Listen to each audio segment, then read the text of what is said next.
Tonight, we follow one of the quietest and most heartbreaking love tokens of the Middle Ages, a simple lock of hair, in a world of cold stone halls, arranged marriages, monastery bells, and watchful village gossip.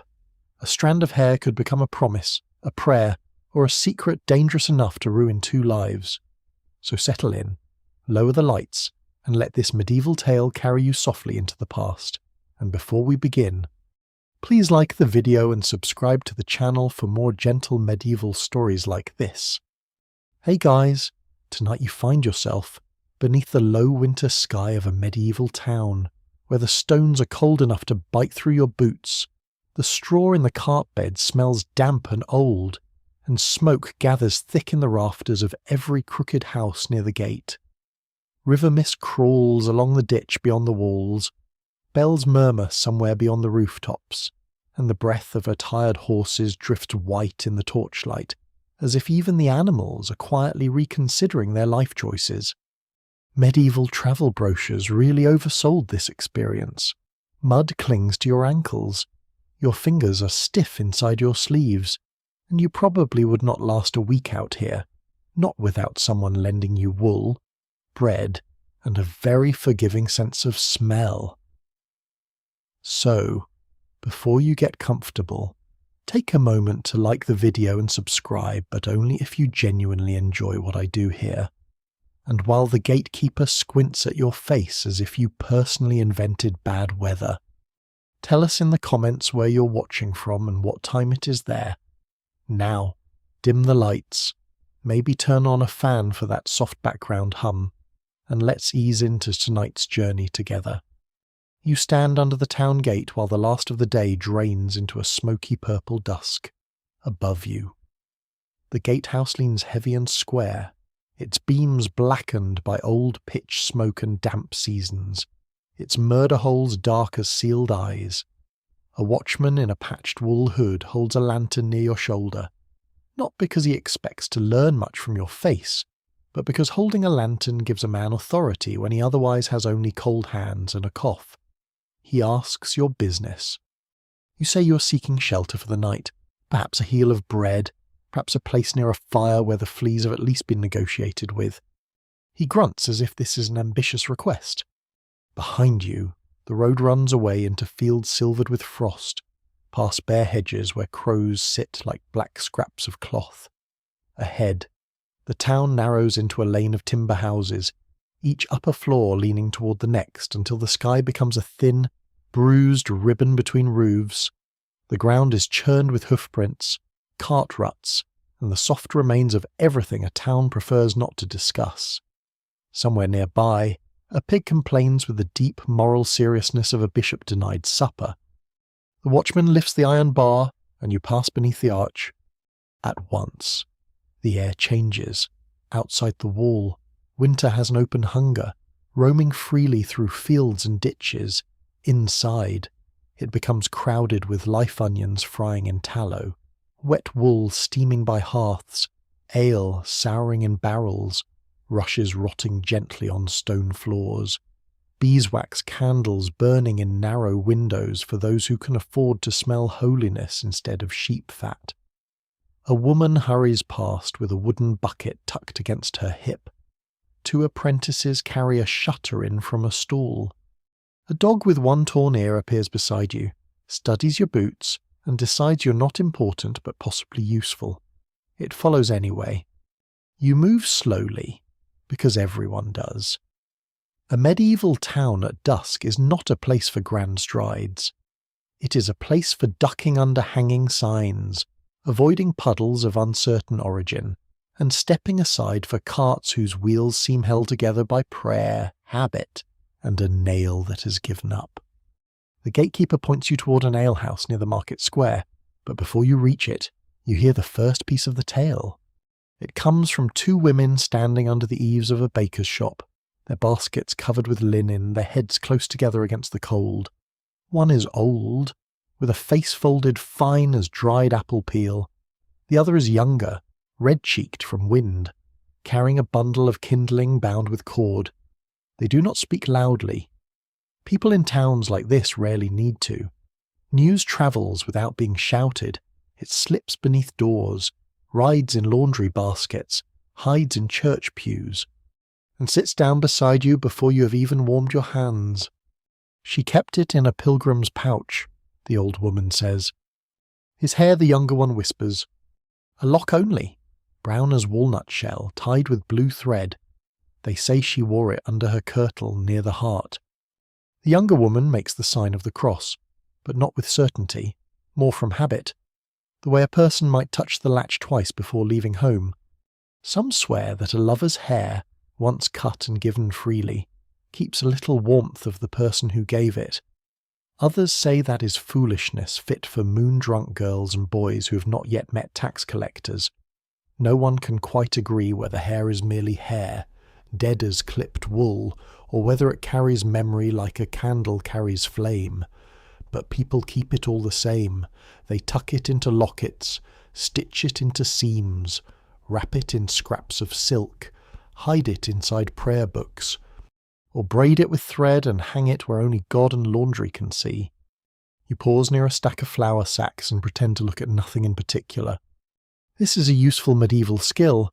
Looking at nothing in particular often teaches you more than asking questions, and it is safer, especially when the questions involve love, nobility, and anything hidden under clothing. The old woman glances toward the market square, where the first evening lamps are being lit. She was from the lower lane, she says, daughter of a thatcher or a swineherd, depending who tells it. Good hands, quiet eyes, not pretty in the song's way, but songs are usually written by men who've never hauled water in February. The younger woman nods gravely. You find this fair? Endisa, she asks. The old woman lowers her voice further. A noble's son from the hill manor. Not the heir, some say. Others say near enough to trouble. Wore a fur-lined cloak at Martinmas. Rode a grey horse. Spoke kindly once when her basket split. That is all it takes, in a place like this. A basket breaks. Apples roll in the mud. A young man dismounts when he does not have to. A young woman remembers the shape of his hand lifting one bruised apple from the road. The world, which has always been hard, opens a narrow door and shows a bit of candlelight behind it. You move on before the women notice you listening. The torn-eared dog pads behind, nails ticking softly over frozen ruts. The town bell sounds once from the church tower, low and bronze, marking the hour when honest work is meant to settle and less honest work begins pretending it has errands. Overhead, smoke drifts in layered strips, carrying the smell of supper pottage thick with peas, coarse bread warmed near embers, smoked fish for those lucky or wealthy enough. An ale poured because the water in many places is either suspect, boastful, or both. At the corner of the market square, a shrine has been set into the wall beneath a little wooden canopy. A painted saint watches the street with large, solemn eyes. Wax has hardened in pale tears along the ledge. Someone has left a sprig of rosemary, someone else a bent pin, and someone, perhaps with more hope than money, has tied a thread of red wool to the iron grill. Such offerings gather everywhere near bridges, wells, crossroads, chapel doors. People make bargains with heaven in small objects because small objects are what they have. You stop there, letting the crowd press around you. A peddler closes his pack nearby, muttering about tolls. A boy sweeps old rushes from the doorway of a guild hall, stirring up dust, straw, and the faint sour memory of the week's boots. A monk in a dark cloak passes with his hood low, his hands tucked into his sleeves, and though you cannot see his eyes clearly, you feel he notices too much. He pauses at the shrine, touches 2 fingers to the grill, then continues toward the church lane. The old woman's words cling to you brown as walnut shell, tied with blue thread. A lock of hair is such a small thing, lighter than a coin, easier to hide than a ring, poorer than jewels, but more dangerous in certain hands. A ring can be claimed as trade, inheritance, theft. A ribbon might be found and laughed away, but hair belongs to the body. It suggests closeness. It suggests permission. It suggests a moment when someone sat still while another came near with a knife or shears, near enough to breathe the same air, near enough for silence to become a vow. In the stories told by Hearthlight, lovers cut hair before parting for crusade, pilgrimage, service, marriage, or exile. Wives keep a braid when husbands march. Betrothed girls sew strands beneath bodices. Widows place curls inside psalters, between pages softened by tears and thumbprints. Even children's first cuttings may be saved against fever or misfortune, wrapped with herbs, tucked near saints' medals, or buried beneath thresholds so wandering sickness will lose the way in. Those who tell the tale never fully agree how much of this is love and how much is fear. In the Middle Ages, the two often share a cup. You cross the square, drawn by warmth spilling from the alehouse doorway. Inside, a fire snaps low in a soot-dark hearth, and voices roll together like wagon wheels over mud. But you do not enter yet, not quite. For at the far side of the square, where a lane climbs toward the richer houses and the manor road beyond, a young woman stands half in shadow beneath a hanging sign. She wears a plain wool gown the colour of wet earth, patched at one elbow, her hair covered by a linen coif. In her hand she holds a small pilgrim's pouch, faded with use, the sort that might carry a badge from a shrine, a crust of bread, a bent needle, or nothing at all. She presses it once against her chest. Only once. Then she tucks it beneath her cloak and steps away into the dusk, moving with the quiet care of someone who knows that being seen can be its own kind of danger. The tawny-eared dog gives a soft huff beside you, as if it has opinions. The church bell trembles again through the cold town air.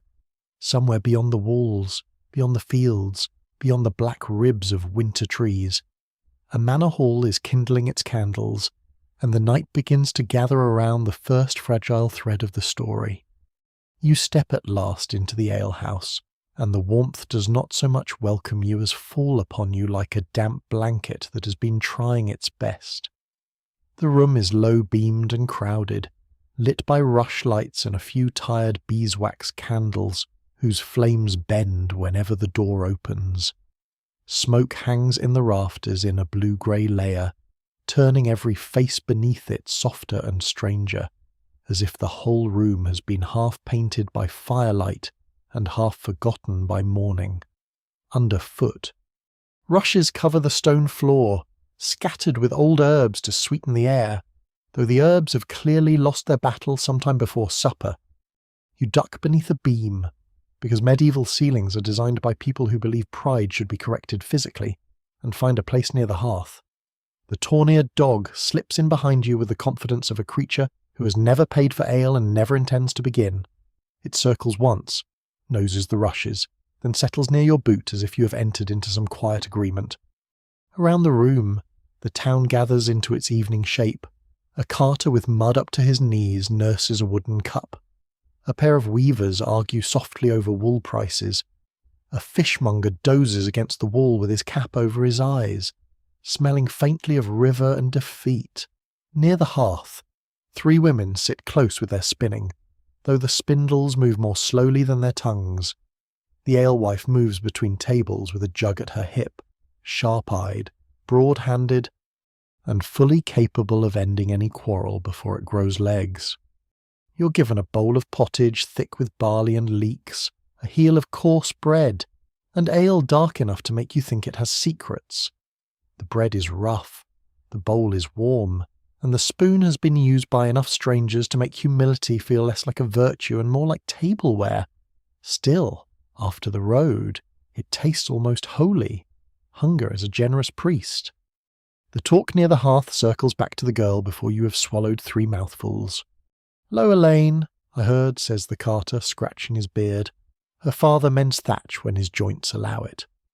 Her aunt keeps geese, says one of the spinning women, which everyone seems to accept as a detail of legal importance. And the young lord asks the alewife, pouring more ale for a man who already appears deeply advised by the first cup. "Not lord yet," says the weaver, "second son, or cousin, or ward. No one can quite agree whether he belongs properly to the manor or only haunts it in fine boots." This earns a low chuckle. In a town like this, fine boots are evidence enough of suspicious breeding. You warm your hands around your cup and listen while the story thickens, not quickly. Stories here do not rush. They are kneaded like dough, turned over, dusted with rumour, left near the fire until they rise. The girl's name, some say, is Eleanor. Others call her Alice. One woman insists she was christened Maud, though she also insists her neighbour's cow once refused to cross a bridge because it had seen the devil sharpening skates beneath it. Even now, it is hard to tell whether names are being remembered or embroidered. But all agree on the pouch. A small pilgrim's pouch of faded linen, stitched at the mouth with blue thread. She carries it close beneath her cloak. Once, at the well, a child sees her loosen it and touch whatever lies within. Another time, during Mass, a widow notices her fingers go to it when the priest lifts the host and the church bell rings its thin silver note. Some swear the pouch holds a lock of hair. Some say it is not his hair at all, but hers, cut and promised to him, then somehow returned. Others say 2 locks are braided together, brown and dark gold, tied with silk stolen from the edge of a noble sleeve. The spinning women bend nearer the fire. Hair, they say, is not like other tokens. A ribbon may be bought, a ring may be pledged before witnesses, a brooch can be pawned when hunger becomes louder than romance, which happens more often than minstrels admit. But hair is taken from the body and keeps the shape of intimacy. It is a soft proof that someone sat still and trusted another hand near the neck, near the cheek, near the quiet place where breath warms skin. In some households, a mother saves a child's first cut curl and tucks it behind a saint's image to guard against fever. In others, a girl burns the hair of a faithless lover with rosemary and rue, muttering that his thoughts should twist as the smoke twists. Sailors' wives keep hair sewn into hems when men go down river, believing the strand may tug the beloved home like an invisible thread. A few old women spit at this and say hair buried under a threshold can call sickness, longing, or worse. Those who tell the tale never fully agree where tenderness ends and witchcraft begins, which is convenient for everyone except the tender. The alewife sets down her jug with a soft thump. "Hair remembers," she says. The room grows quiet enough that the fire can be heard chewing the wood. Then the fishmonger opens one eye. "My hair remembers leaving my head," he says. "It has not returned." The room laughs, gently, because the joke is poor, but the man has very little hair and therefore a certain authority. You eat slowly, letting the warmth seep into your sleeves. Above the hearth hangs a bundle of dried herbs, sage, yarrow, lavender, and something brown that may once have had ambitions. Near the door, iron horseshoes are nailed to the beam, open side upward to catch luck. A red thread has been tied around the handle of the ale jug, perhaps against envy, perhaps because someone meant to mend something and forgot. Medieval life is full of objects doing 2 jobs badly and 1 job mysteriously. A pilgrim at the far table leans forward, his cloak patched with road dust, his hat bearing a pewter badge from a shrine shaped like a scallop. "I saw such a token once," he murmurs, "in Canterbury." A knight's lady kept his hair in a little crystal case, hung from her girdle, kissed it before dawn. "And did he come back to her?" asks one spinner. The pilgrim shrugs. He came back missing 2 fingers and most of his cheer. "Then the charm worked halfway," says the carter. Again, a low ripple of laughter, softer this time, because everyone knows coming back halfway is still coming back. The talk drifts toward other tokens. A glove dropped deliberately in a church porch, a sleeve button kept in a chest, a scrap of veil tied around a sword hilt, a carved bone comb passed from hand to hand during harvest, a ring made not of gold but plaited straw, hidden under a floorboard because no priest would bless what no family would allow. These objects are small, yet they seem to hold whole weather systems of longing. You begin to understand that in this world, Love rarely announces itself in grand declarations. It survives in scraps, knots, seams, stains, and things carried close enough to be warmed by the body. Then the monk from the shrine enters. The room does not fall silent, exactly, but its noise lowers itself. He brings cold air in with him and the smell of wet wool. His hood is still drawn low, his beard trimmed short, his hands tucked inside his sleeves. You see ink at the edge of one thumb. A scribe, perhaps, or a brother who copies accounts. Either way, dangerous. Men who can write can make a rumour last longer than a song. He accepts a cup of small ale and sits alone near the wall. The dog beside your boot lifts its head. The alewife notices. So do you. So does the monk, though he pretends not to. For a while, he drinks without speaking, watching the fire.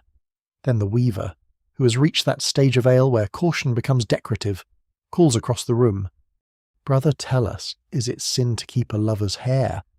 The monk turns his cup slowly between his palms. Firelight catches his face, hollowing the cheeks, brightening the eyes beneath the hood. Sin, he says, depends on what the heart does with it. This answer satisfies no one, which may be why monks use such answers often. The alewife snorts, and if the heart only remembers, memory may be prayer, the monk says, or temptation, or vanity, or grief wearing a clean cloak. That settles over the room like another layer of smoke. You look into your cup. The ale reflects a trembling point of candlelight. Somewhere outside, the town bell sounds again, muffled by timber walls and winter mist. You think of the young woman beneath the sign, pressing the pouch to her chest only once. You think of a noble youth lifting fallen apples from the mud. You think of hair tied with blue thread, hidden where no lord, priest, parent, or gossiping neighbour can easily reach.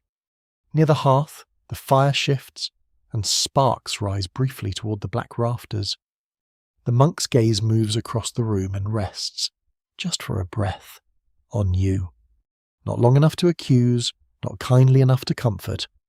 Then he looks away. Outside, the night presses against the shutters, and inside, among rushes, smoke, ale, and whispered tokens, the story begins to feel less like gossip and more like a thing with roots, growing quietly beneath the stones. Morning comes slowly, as if the sun itself has to be coaxed from under a wool blanket. You wake on a narrow bench near the alehouse hearth, with one arm numb, one cheek creased by your sleeve, and the torn-eared dog pressed against your boot as though it has taken legal possession of you in the night. The fire is no longer a fire, only a red memory under ash. Smoke still lingers in the rafters, and the rushes beneath the tables give off that damp, herbal smell of old straw, spilled ale. And yesterday's feet, it is not unpleasant exactly. It is simply medieval, which is what people say when they have run out of kinder words. Outside, the town bell rings before dawn has fully opened. Its sound rolls through the narrow streets, first dull, then clearer, then swallowed by the clatter of shutters being lifted and doors being unbarred. Monastery bells farther away answer in a thinner voice, marking the hour for prayer, though most of the town marks it by hunger, cold, and the need to start work before someone important notices idleness. You step out into the market square with your cloak pulled close. Frost lies pale along the edges of roofs and cartwheels. The sky above the crooked houses is pearl grey, and breath rises from mouths, horses, oxen, and one very offended goose being carried upside down by its feet. Merchants arrive in layers first, the locals with baskets and stools, then the country folk with carts, then the sharper-eyed dealers who always seem to know where the best spot is before anyone else has even found their gloves. The market is not yet loud, only waking. A woman spreads coarse linen across a board and sets out onions, leeks, and small wrinkled apples. A potter unwraps jugs from straw. A baker's boy carries trenchers stacked under cloth. The bread, flat and dark and sturdy enough to serve both as plate and in emergencies, architecture. A fish seller lays smoked eels in rows, their skins shining like old leather. Two men argue over market tolls near the booth where a town clerk scratches names with an ink-stained quill, looking cold enough to resent literacy. You move slowly between them, the dog nosing along behind. Under the church wall, the little shrine from the night before watches over the square. The painted saint's face seems softer by morning, though that may be the candle smoke. Fresh wax has been set there, and a strip of blue thread has appeared on the iron grill, tied in a neat, secret knot. You notice it at once. So does a beggar sitting beneath the shrine with a wooden bowl between his knees. He's wrapped in a cloak patched with at least 4 former lives, and his beard has gathered crumbs as if saving them for Lent. One eye is clouded, the other bright as a bird's. He watches you look at the thread and smiles without showing many teeth. "Lover's knot," he says. You give him a small coin, partly from pity, partly because medieval beggars often know more than officials and charge less for truth.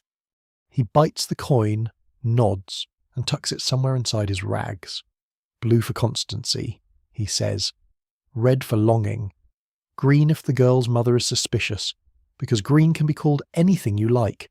Thread for prayers, hair for vows, pins for saints, wax for all the things no one dare say aloud." Some swear that tying thread at a shrine carries the prayer upward each time the wind stirs it. Others insist the saint is not a messenger boy and prefers proper candles.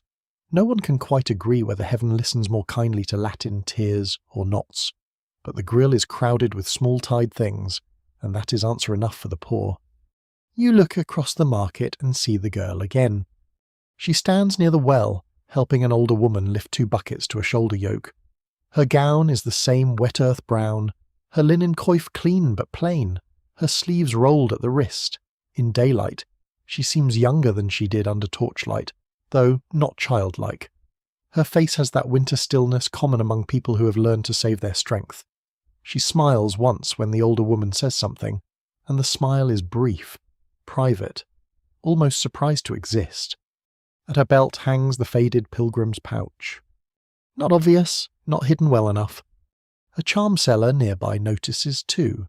She's a narrow woman with saffron sleeves under a russet cloak, her table crowded with little objects, bone rings, tin badges, red cords, dried lavender, clay saints, pierced coins, tiny packets of salt, and folded scraps of parchment marked with letters most customers cannot read. Whether she can read them herself is another matter. Medieval commerce is built on confidence, and confidence often wears a serious hat. "Fine token for a sweetheart," she calls to a pair of laughing apprentices lifting a braided cord. "Tie it at the wrist and he dreams of you before cockcrow." "Will it work?" one apprentice asks. "It works best if he already likes you," she says. "Miracles have limits." You drift closer, pretending to inspect a tin pilgrim badge shaped like a shell. The charm seller's eyes flick over you, your cloak, your boots, the dog, and the fact that you are clearly the sort of person who listens too much. She lowers her voice, not out of kindness, but because secrecy is good for trade. "Hair charms cost more," she says, "if you have the hair." "What do they do, you ask?" "What does the heart want done?" she replies. "Keep memory warm, bring a wandering mind back, guard a husband on the road, soothe a widow's sleep, trouble an oath-breaker, depends who asks and who pays." Behind her, a boy hangs ribbons from a pole indigo, madder red, faded yellow, and a little strip of teal silk too fine for most hands in this square. You think of the rumour from the alehouse silk stolen from the edge of a noble sleeve. A fancy, perhaps. A thing added by tongues hungry for colour. Even now, it is hard to tell whether the tale grows because it is true, or because truth alone is too plain for winter. The girl at the well looks toward the charm seller only once, a quick glance, then away. Gossip notices glances the way cats notice cream. By mid-morning the square fills with noise. Bells ring for mass. Chickens complain in wicker cages. A peddler cries his needles and buckles. The clerk at the toll table argues with a wool merchant over the measure of a sack. A pilgrim limps through with badges sewn to his hat, each little metal shape proof of a shrine reached, a vow kept, or at least a journey survived with enough strength left to brag. People touch the badges for luck as he passes. One woman asks if the shrine of St. Agnes is truly good for finding a husband. The pilgrim says yes, if the woman is patient, generous, and willing to lower her standards around harvest season. Near the church porch, girls gather with baskets on their arms, whispering over ribbons. One has tied a red thread around her wrist beneath her sleeve.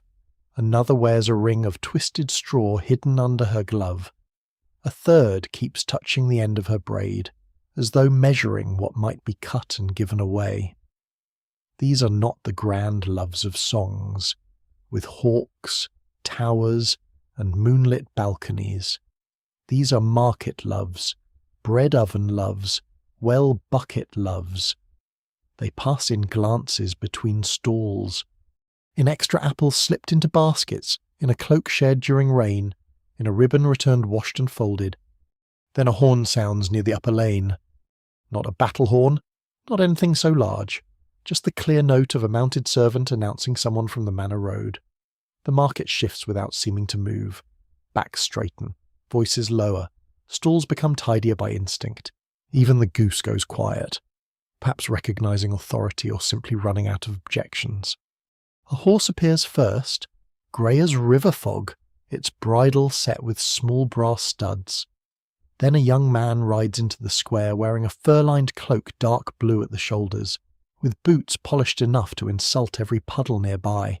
He is not crowned, not armoured, not splendid in the way of painted romances, but he carries ease like property. Space opens for him because the world has taught people to open space. The girl at the well stills. The young man's gaze passes across the market, over onions, fish, ribbons, tolls, beggars, smoke, dogs, and ordinary need. Then it finds her. Only for a moment. His hand lowers toward the edge of his cloak, where a strip of blue thread has been stitched near the lining, almost hidden. The beggar beside the shrine sees it. The charm seller sees it.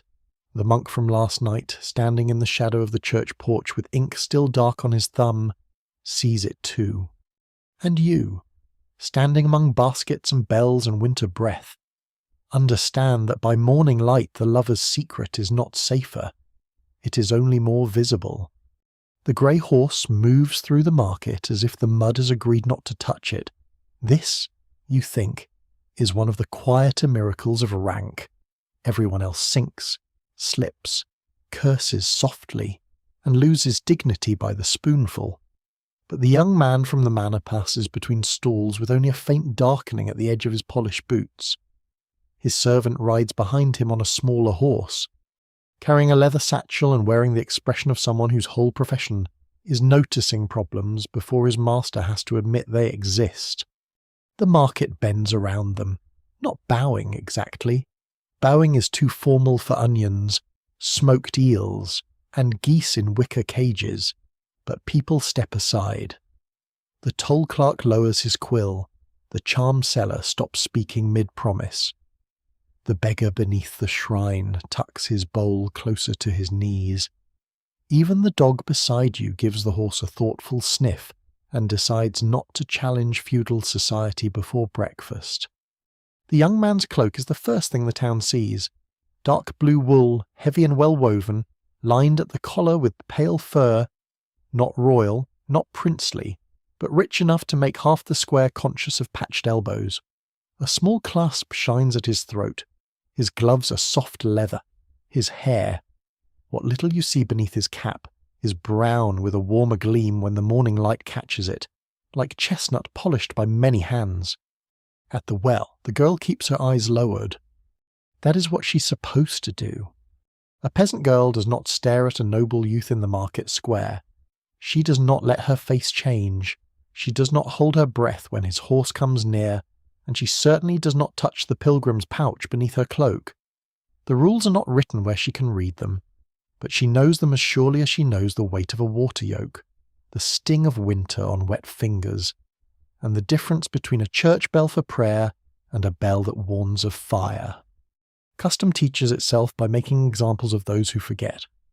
The young man reins in near the toll table. His servant dismounts to speak with the clerk, producing a folded paper sealed in dull red wax. The clerk's face alters at once. He becomes respectful in the way small officials do when encountering larger officials, chin down, back stiff, soul temporarily rented out. A wool merchant nearby pretends not to listen and fails so completely that even his mule seems embarrassed. You drift toward a stall piled with turnips, close enough to hear without seeming to.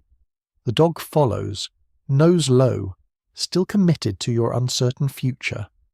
2 carts of winter barley to pass tomorrow, the servant says. No toll taken. Manor storehouse business. The clerk nods, though his mouth tightens. Market tolls feed town coffers, repair bridges, pay watchmen, and give clerks something to look important about. Manor exemptions are old as moss and twice as slippery. No one can quite agree whether such rights come from ancient charters, generous kings, forgotten wars, or simply from men with enough armed cousins insisting until memory gives up. The young man listens without speaking. His gaze moves once, lightly, toward the well. The girl is lifting one bucket now. Her hands are red from cold. Water spills over the rim and darkens her sleeve. The older woman beside her mutters, perhaps about the weight, perhaps about the danger of looking too still when one should be working. The girl adjusts her grip and turns away, but not before the young man's gloved hand closes briefly around the edge of his cloak. There, near the lining, you glimpse the blue thread again. It is such a small detail that it almost vanishes. A repair, perhaps, a bit of decorative stitching, a servant's mending. Yet the beggar under the shrine sees it and rubs his thumb over his coin. The charm seller sees it and begins rearranging her ribbons with renewed interest. The monk in the church porch sees it and lowers his eyes in a manner far too careful to be prayer. Some swear that blue thread binds truth to the wearer, especially if knotted 3 times before dawn. Others say blue is simply what was left in the sewing basket after the better colours were used on sleeves. Even now, it is hard to tell whether people choose symbols because they believe in them, or believe in them because choosing is the only power they have. The servant finishes with the clerk. The young man should ride on, instead. He turns his horse slightly, as if giving the animal space among the stalls. The movement brings him nearer the well, nearer the girl. Not close. Never close enough for anyone to accuse him of purpose. Your bucket is split, he says. His voice is quiet, refined, but not soft. It carries just enough to reach her, not enough to invite the whole square inside the words. The girl looks down at the bucket. A crack near the rim leaks a thin line of water onto the stones. It will serve my lord, she says. Not his name, not even sir. My lord, because rank has a language of its own, and the safest words are often the coldest. I remember another basket that would serve, he says. The older woman at the well goes very still. So does the monk. The girl's mouth almost changes. Not a smile. Something smaller, more painful, like a candle flame cupped quickly from wind. That basket was mended, she says. With blue thread, he asks. Her hand closes around the handle, or with what we had. A goose honks from a cage nearby with magnificent timing, ruining any chance the moment had of becoming a song. Medieval romance, you're learning, must often compete with poultry. The young man lowers his head. Barely. It is not a bow. It cannot be a bow. A noble youth does not bow to a girl from the lower lane in full market light, but his eyes rest on her as if the world has narrowed to the cracked bucket, her red hands, and the little pouch hidden beneath her cloak. Then his servant clears his throat. The sound is small, but it carries the weight of stables, dining halls, inheritance, family name, and all the watchful dead painted on manor walls.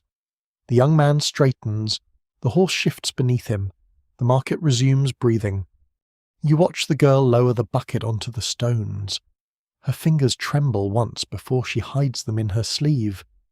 The young man rides on toward the upper lane, his cloak moving behind him like a piece of dust caught on horseback.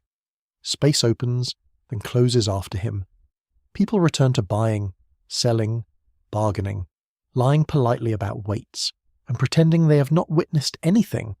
This, too, is a medieval custom seeing everything, admitting almost nothing. But the market has changed. The old laws and habits gather around the girl even in silence. Her father owes labour days to the manor when thatching is needed. Her family may grind grain only at the Lord's mill, bake in the Lord's oven when required, answer at the manor court when summoned. Marriage, for folk like her, is never only two hearts leaning toward one another. It is rent, permission, dowry, harvest, reputation, church blessing, family bargaining, and whether the reeve has written your name on the correct side of a wax tablet. A noble son's affection is not merely affection, it is weather. It can warm, and it can ruin. It can bring gifts no one dares accept, attention no one can safely refuse, and whispers that stain faster than spilled ale on wool. The girl knows this. You see it in the way she lifts the bucket again and walks from the well with her shoulders level, as if carrying water is the whole of her life. Yet the pouch beneath her cloak shifts once against her breast, and her hand rises to steady it before she remembers herself. By the church porch the monk turns away. The charm seller ties a length of blue ribbon into 3 neat knots. The beggar murmurs something you cannot hear, and you stand among turnips, frost, bells, and trampled straw, watching the upper lane swallow the last fold of the young man's cloak while the girl disappears down toward the lower houses, where smoke lies thick, bread is coarse, and longing must learn to walk with its head lowered. You follow the lower lane as morning slips toward a grey, uncertain noon, and the town begins to loosen its grip on you. Behind, the market still clatters with bargaining voices, creaking cartwheels, and the offended music of geese. Ahead, the houses shrink and lean apart, their timber walls patched with wattle and daub, their roofs sagging under old thatch darkened by mist. Smoke leaks from low doorways. A child scatters, rushes across a threshold. A woman beats a wool cloak over a fence rail, sending dust, frost, and the ghosts of many dinners into the air. The torn-eared dog trots beside you as if this whole journey was its idea from the beginning. The girl keeps some distance ahead. She does not run. Running would invite eyes. She walks with the careful plainness of someone carrying nothing more dangerous than water, bread, and a heart that has chosen poorly according to every sensible person alive. The cracked bucket knocks against her skirt. The pilgrim's pouch lies hidden beneath her cloak, but you have learned to notice the little movement of her hand when the pouch shifts. She presses it once, then lowers her fingers quickly. Rain begins before she reaches the south gate. Not hard rain. Worse, in some ways. Thin winter rain, patient and cold, the sort that does not announce itself but slowly convinces every seam in your clothing to betray you. It dots the mud, darkens the backs of hens, gathers along the town wall, and slides from the gatehouse beams in steady drops. The watchman from last night stands under the arch with his cloak pulled over one ear, looking less like a guardian of civic order and more like a man being personally insulted by weather. He lets the girl pass without question. He knows her. Everyone knows everyone, which is one reason privacy in a medieval town is less a condition and more a charming rumour. When you pass after her, the watchman eyes the dog, that yours. The dog looks up at you. You look down at the dog. No one can quite agree whether ownership begins with feeding, following, or mutual resignation. In this case, the matter remains unsettled. He walks where he likes, you say. Then he's wiser than most, the watchman mutters and waves you through. Outside the walls, The road drops toward a stand of bare willows and a stone bridge over a narrow stream swollen by recent thaw. Beyond the bridge, fields lie flattened under winter, their furrows holding silver water, their hedges tangled with last year's leaves. A few peasants work near a ditch with wooden spades, cloaks hiked awkwardly, their legs muddy to the knee. One man wears straw tucked into his shoes for warmth, a practical habit that makes him look as if his feet are being slowly eaten by a barn. The girl turns not toward the bridge, but to a smaller path beside the stream. There, beneath 3 ash trees, stands the roadside shrine. It is hardly more than a little stone recess set into an old boundary wall, roofed with warped boards and sheltered by ivy. Inside, a painted figure of the Virgin sits with her face faded, almost blank from rain. Smoke, and the rubbing of hopeful fingers. A few broken candles stand in a clay dish, a bent nail, 2 pins, a twist of red thread, a pilgrim badge with its loops snapped off, and a small crust of bread have been left on the ledge. Someone has tucked dried rosemary behind the stone. Though the herb has gone brown and brittle, the place feels both holy and deeply ordinary, as if heaven itself has agreed to meet people halfway, but only in a rather damp corner. The girl kneels. You stop beneath a willow, close enough to see, far enough to pretend you're only escaping the rain. The dog sits beside you and shakes water from one ear, choosing the exact moment to dampen your hose, a noble beast. The girl draws the pouch from beneath her cloak. She does it slowly, with hands reddened by cold. The linen is faded from much touching, and the blue stitching around its mouth is darker where rain has found it. She opens it and takes out something wrapped in a narrow strip of cloth. Not silk, perhaps. Too worn now to tell. Maybe once blue. Maybe only remembered as blue because the story has already begun making its own weather. She unfolds it. A lock of hair lies in her palm. Brown, soft, tied with a thread so fine you can hardly see it in the rain. It is not large. A small cutting, no more than what might be taken from near the nape of the neck and hidden quickly before a servant returns, before a door opens, before courage cools. Yet the girl holds it as if it weighs more than the bucket, more than the winter sky, more than all the sensible laws that say a thatcher's daughter should keep her eyes on thatch, bread, and husbands chosen near home. She bows her head. Her lips move, but the rain steals the words. Some swear that hair laid before the Virgin becomes a prayer for safekeeping, especially if touched to stone while bells are ringing. Others warn that offering a living person's hair at a shrine may confuse the saints, drawing the beloved towards sorrow instead of safety. Even now, it is hard to tell whether such customs are born from faith, fear, or the very human habit of asking the unseen world to hold what human hands cannot. The girl touches the lock to the shrine ledge, then to her lips. Then she folds it again. A bell sounds from town, softened by rain and distance. Another answers faintly from the monastery beyond the fields. Their notes cross over the wet road like birds flying in fog. The girl makes the sign of the cross, but her hand trembles halfway through, and for one breath she is not a figure from a sad tale, not a symbol, not a lesson told by old women at hearths. She is only someone kneeling in mud, asking that love not become punishment. A cart creaks on the main road. She startles and hides the cloth in the pouch. A farmer passes with a load of turnip greens under sacking, his ox stepping heavily, its horns tipped with little wooden knobs to keep it from goring anyone too enthusiastically.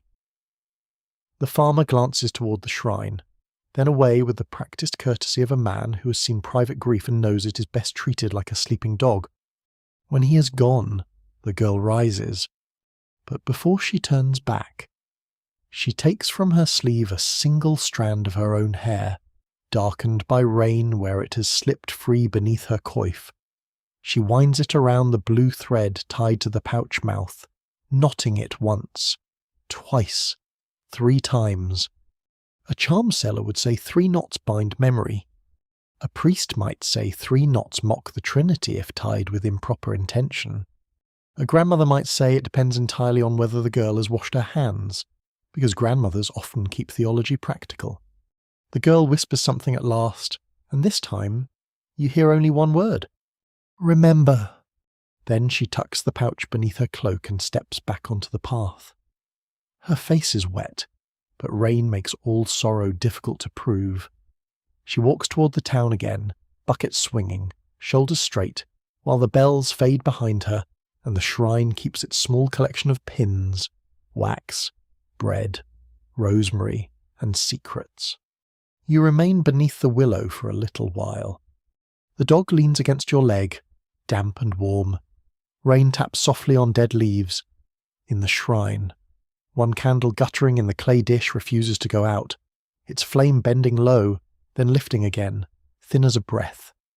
By the time the rain thins, the afternoon has turned the colour of old pewter, and the town behind you seems to sink deeper into its own smoke.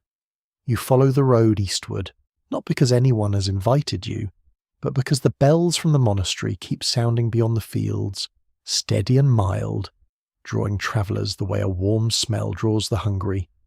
The torn-eared dog comes along without debate.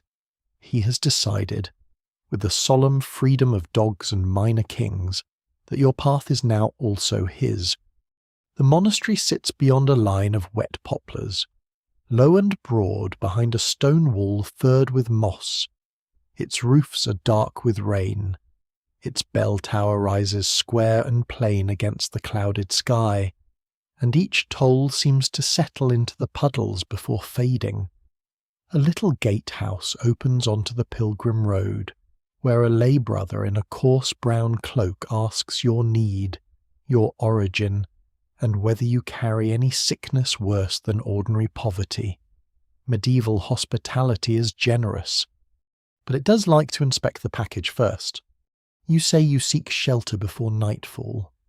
He looks at your soaked hem, the mud on your boots, and the dog pretending not to exist behind your leg. Dog stays by the stables, he says. The dog sneezes. This is apparently accepted as negotiation. You're led into the monastery guest house, a long, low room smelling of damp wool, straw bedding, boiled beans, and the faint honeyed smoke of beeswax from the chapel beyond. A few travellers already sit there, a wool merchant with 2 bundles under a tarred cloth, a widow on pilgrimage wearing a pewter badge at her shoulder, and a young clerk whose fingers are blue from cold and ink. Rushes have been scattered across the floor, fresher than the alehouse rushes, though not by much. Along one wall stand wooden pallets stuffed with straw. At the hearth, a pot of pottage mutters over the fire as if reciting complaints in Latin. A novice brings you bread, a wooden bowl, and a cup of small ale so thin it seems to have only heard rumours of grain. Still, warmth is warmth. You sit on a bench near the hearth, watching steam rise from your sleeves. The guest-house door opens and closes as brothers pass in silence, their shoes soft on stone. Somewhere deeper within the cloister, a bell rings for a nun, and the whole place shifts around the sound. A monk lowers his head. The widow crosses herself. The wool merchant keeps chewing, but with a slightly holier rhythm. Then the suspicious monk enters. You know him by the ink on his thumb before you know him by his face. He is the one from the shrine, the one from the alehouse, the one who watched the young man's blue stitching beneath the market morning. His hood is thrown back now, revealing dark hair clipped close around the tonsure, his scalp pale where the circle has been shaved. Some say the tonsure marks humility, a crown of service rather than pride. Others mutter that it makes monks easier for angels to recognize from above. No one can quite agree whether angels require such helpful signage, but the barbers of Christendom have clearly benefited. He pauses when he sees you. Not long. Long enough. The lay brother calls him Brother Odo, and the name settles into the room like a small key turning. Brother Odo carries a bundle of folded parchment under one arm and a sealed letter in his hand. The seal is red wax, blurred by damp but still whole. He gives it to the gate brother with quiet instructions, too low for you to hear, but your eyes catch the mark impressed there, not a royal device, not a bishop's ring, but something like a small hawk or falcon with wings tucked close. The manor on the hill, perhaps, or a household tied to it. Or merely a merchant's mark your imagination has dressed in trouble. Even now, it is hard to tell whether danger reveals itself clearly, or whether you begin seeing it everywhere once the heart has been warned. Brother Odo turns toward the hearth. You came from town, he says. You nod. Roads are poor. They have character, you answer. The wool merchant snorts into his bowl. The monk studies you with eyes that look tired rather than cruel. And the market? Loud. Markets are mouths, he says. They swallow coin and spit out rumour. This is a monk's way of saying he already knows everything, and would like you to confirm it for free. You lift your cup and say nothing. Silence, in medieval life, is one of the few things not yet taxed. Brother Odo sits across from you and unwraps the parchment bundle. It is not a grand book, not jewelled or chained, but a working manuscript, its pages uneven, its margins crowded with neat brown writing. You glimpse lists of names, rents, labour duties, offerings promised to saints, debts forgiven, debts not forgiven, which are always more numerous. Monasteries remember what villagers wish they would forget. In ink, a hen ode at Martinmas becomes almost immortal. A novice brings the monk a small horn inkwell and a sharpened quill. Brother Odo bends over the page. His hand moves patiently, forming letters with the care of a man who knows that ink can outlive tears, kisses, and lies told at market stalls. The scratching quill joins the rain tapping the shutters. The widow beside you leans close, her pilgrim badge glinting. They keep hair here too, she whispers. You look at her. In reliquaries, she says. Saint's hair, saint's bones, saint's teeth, a bit of cloth, a bit of dust, a bit of heaven if the label is honest. She smiles faintly, as if honesty and labels are old enemies. Many churches and monasteries keep relics in little boxes of wood, silver, ivory, or painted glass, and pilgrims come to kneel before them, believing the saint remains near what once belonged to the saint's body. A curl of holy hair might be kissed through crystal, a scrap of veil might cure fever, a finger bone might guard a bridge. Some swear such relics heal the sick, calm storms, protect women in childbirth, or shorten purgatory for generous donors. Others, usually very quietly, wonder whether every chapel in Europe can truly possess the same saint's left thumb. The widow taps her badge. If saint's hair remembers grace, she murmurs, why should lover's hair not remember love? Brother Odo's quill stops. The widow pretends to sip her ale. You pretend not to notice either of them. Outside, hooves pass in the yard, a messenger perhaps, or a servant arriving from the manor road. Brother Odo rises with the sealed letter no longer in sight. The gate brother comes to the doorway and speaks with him in a hush. You catch only fragments, household girl, token, before Candlemas, and then the softer phrase, for her own safety. For her own safety? Words like that often arrive wearing clean boots and leave mud behind. The dog barks once from near the stables. Brother Odo glances toward the sound, then toward you. If you hear tales, he says, remember that a tale can harm the living faster than it comforts the dead. The dead, you ask? His face tightens, only slightly. All love stories are rehearsals. Then he turns away, carrying his manuscript beneath his sleeve. The bell rings again, calling the brothers to vespers. Shadows lengthen along the guest house wall. The fire settles low, and the half-burned candle near the door gutters in a draught.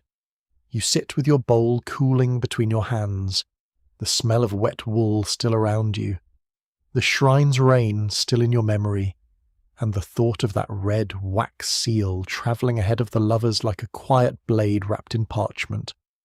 You leave the monastery at dawn, when the world is still more grey than gold, and the bell for prime follows you over the wall like a hand laid gently between your shoulders.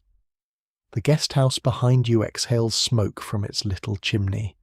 Somewhere within, Brother Odo's quill is already scratching, setting down rents, names, duties, and perhaps the kind of sentence that can fasten itself around a life. The thought stays with you as you step onto the road, boots crunching over thin frost. The tawny-eared dog trotting ahead with the confidence of a pilgrim who has no sins he intends to mention. The rain has frozen in the night. Every rut in the road is glazed with pale ice. The hedges glitter where droplets cling to thorns, and the fields stretch outward in hard brown strips, their furrows silvered under morning light. Smoke rises from scattered cottages beyond the lower lane, each thread thin and blue, each hearth guarding a little island of warmth. The air smells of wet wool, cold earth, and distant wood smoke, and your breath leaves you in small clouds that vanish almost at once, as if the morning accepts nothing it cannot use. Near a field gate you see the girl. She carries bread in a covered basket against her hip, wrapped in linen to keep off the cold. Not fine white loaves such as might appear on a lord's table, but dark household bread, trenchers, and round coarse loaves baked hard enough to survive both travel and disappointment. Her cloak is pulled close. Her patched sleeve has been mended since yesterday, perhaps by her own hand, perhaps by the older woman from the well. The pilgrim's pouch lies hidden again beneath the wool, though you know where to look now, and knowing makes every small movement seem loud. She walks toward the manor road. You do not call out. In a world this watched, kindness must sometimes take the shape of distance. Instead, you follow along the edge of the field path, near enough to share the same frost, far enough that no tongue can easily stitch you into her trouble. The dog, having fewer concerns about reputation, pads between you both and stops occasionally to inspect frozen hoofprints with scholarly attention. Beyond the hedges, peasants are already at work. 2 men spread dung from a cart onto the lord's strips, their forks rising and falling in slow rhythm.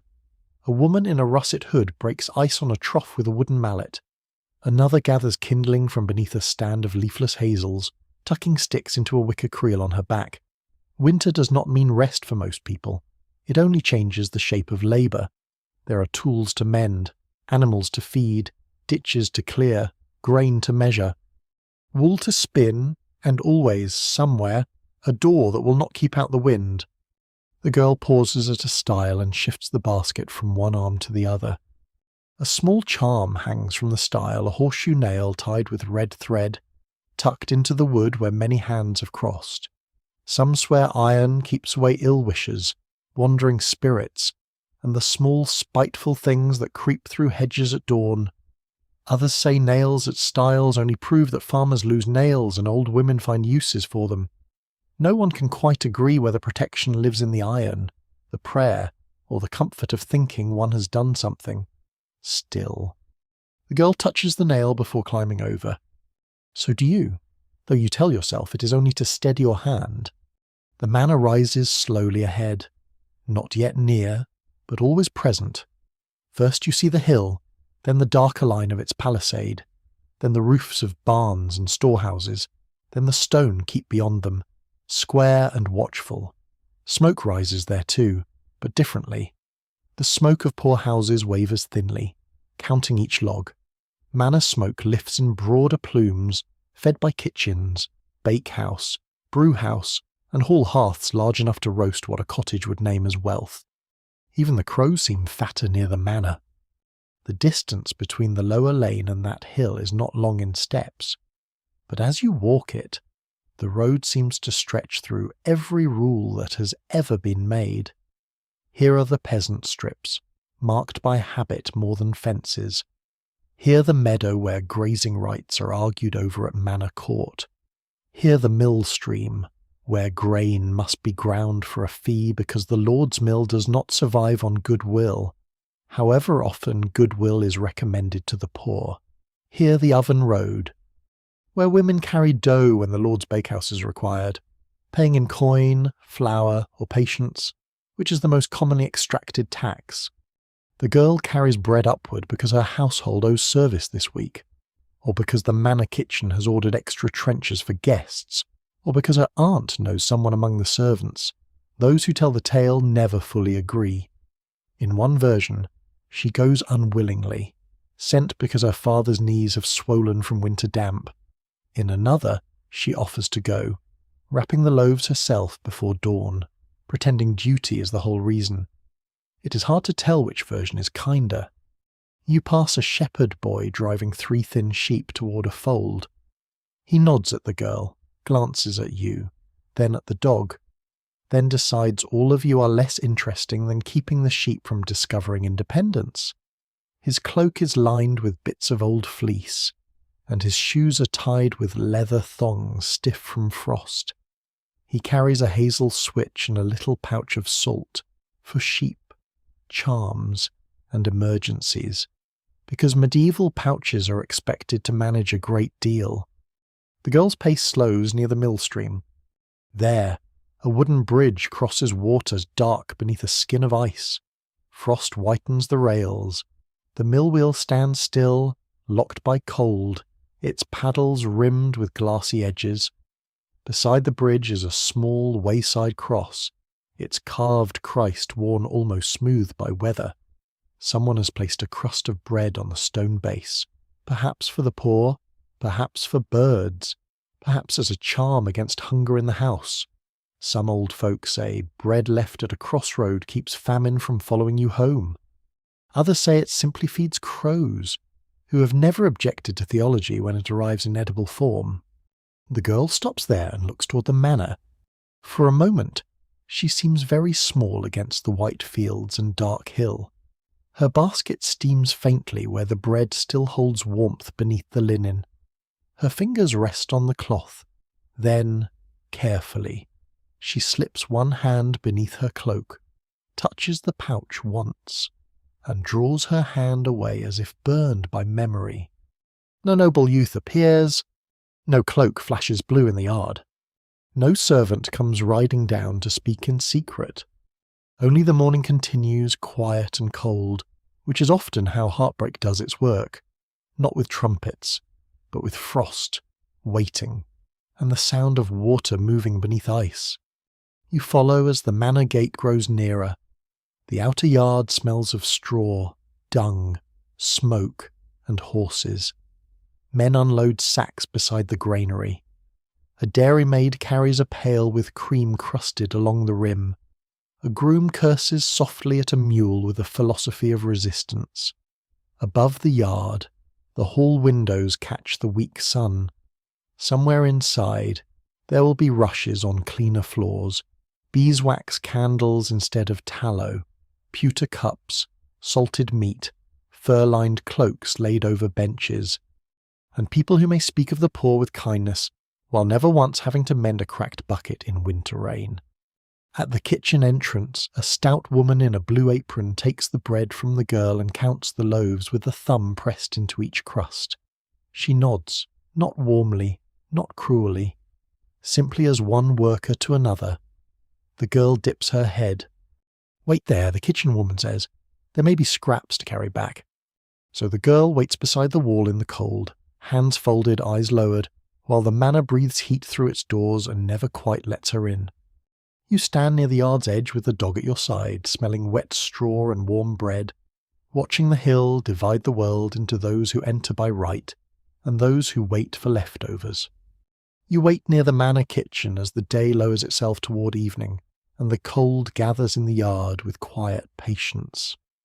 The sun has never truly warmed the place, only looked at it for a while from behind pale cloud, and now even that thin kindness fades behind the roofs of the barns. Frost returns to the edges of buckets. Steam rises from the stable doors. The great hall windows begin to glow with candlelight, each one a small yellow square in the thickening dusk, while the lower yard remains blue, muddy, and full of people carrying things for those who will eat before them. The girl stands beside the kitchen wall, as she has been told. Waiting is a kind of a labour too, though no Reeve writes it down. She waits while scullions rush past with wooden bowls, while a boy drags a bundle of fresh rushes toward the hall, while a cook shouts for more onions, more salt, more hands, and perhaps a better class of universe. The kitchen door opens and closes, breathing out heat, smoke, and the smell of roasting meat so rich it makes the dog sit up, as if he has suddenly discovered religion. The dog has remained with you near the yard's edge, though he keeps glancing toward the kitchen with wounded hope. A kitchen maid tosses a bone toward him at last, and he catches it with solemn gratitude before retreating beneath a cart whose left wheel is cracked and bound with rope. You remember the road, the shrine, the monastery guest house, the red wax seal, Brother Odo's tired eyes. All these small things seem to have followed you here and settled under the evening. Waiting to see what the night will do, the kitchen woman in the blue apron comes out again and thrusts a covered basket into the girl's hands. Scraps, she says.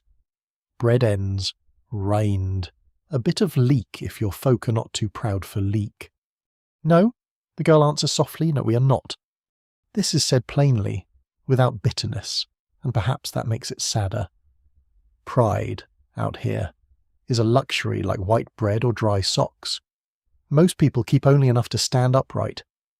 The woman eyes her, then softens by a thread. Wait until the upper yard clears. Too many horses moving. The girl nods. So she waits longer. Above you, the hall begins its evening life. You hear the muffled scrape of benches, the bark of a steward giving orders, the clatter of trenchers laid along tables. Inside, fresh rushes will be spread across stone or packed earth, perhaps mixed with sweet flag, lavender, or meadow sweet if the household wants to pretend feet are not a permanent feature of civilization. Beeswax candles burn near the Lord's table, while cheaper lights smoke lower down. Servants carry in pottage, salted fish, bread and meat. The noble household gathers beneath soot-dark rafters and painted shields, warm behind oak doors while the yard shivers. The girl shifts the basket against her hip. Then the side door opens, not the main kitchen door, loud and full of servants, but a smaller oak door set deep in the wall between kitchen and passage. Its iron hinges are black against the wood. A torch burns in a bracket nearby, its flame bending in the wind. For a moment no one steps out. You see only the warm slit of the passage beyond, stone walls, moving shadows, and the edge of a hanging cloth. Then he appears. The young man from the market wears no riding cloak now, only a dark tunic trimmed simply at the sleeve, though even simple cloth on him falls better than festival clothing on poorer backs. His hair is uncovered, brown in the torchlight, and the glow softens his face so that he looks less like rank and more like worry. He glances once toward the yard, once toward the kitchen, once toward the passage behind him. The girl does not move. Her stillness is almost painful. "My lord," she says. "Do not call me that here," he whispers.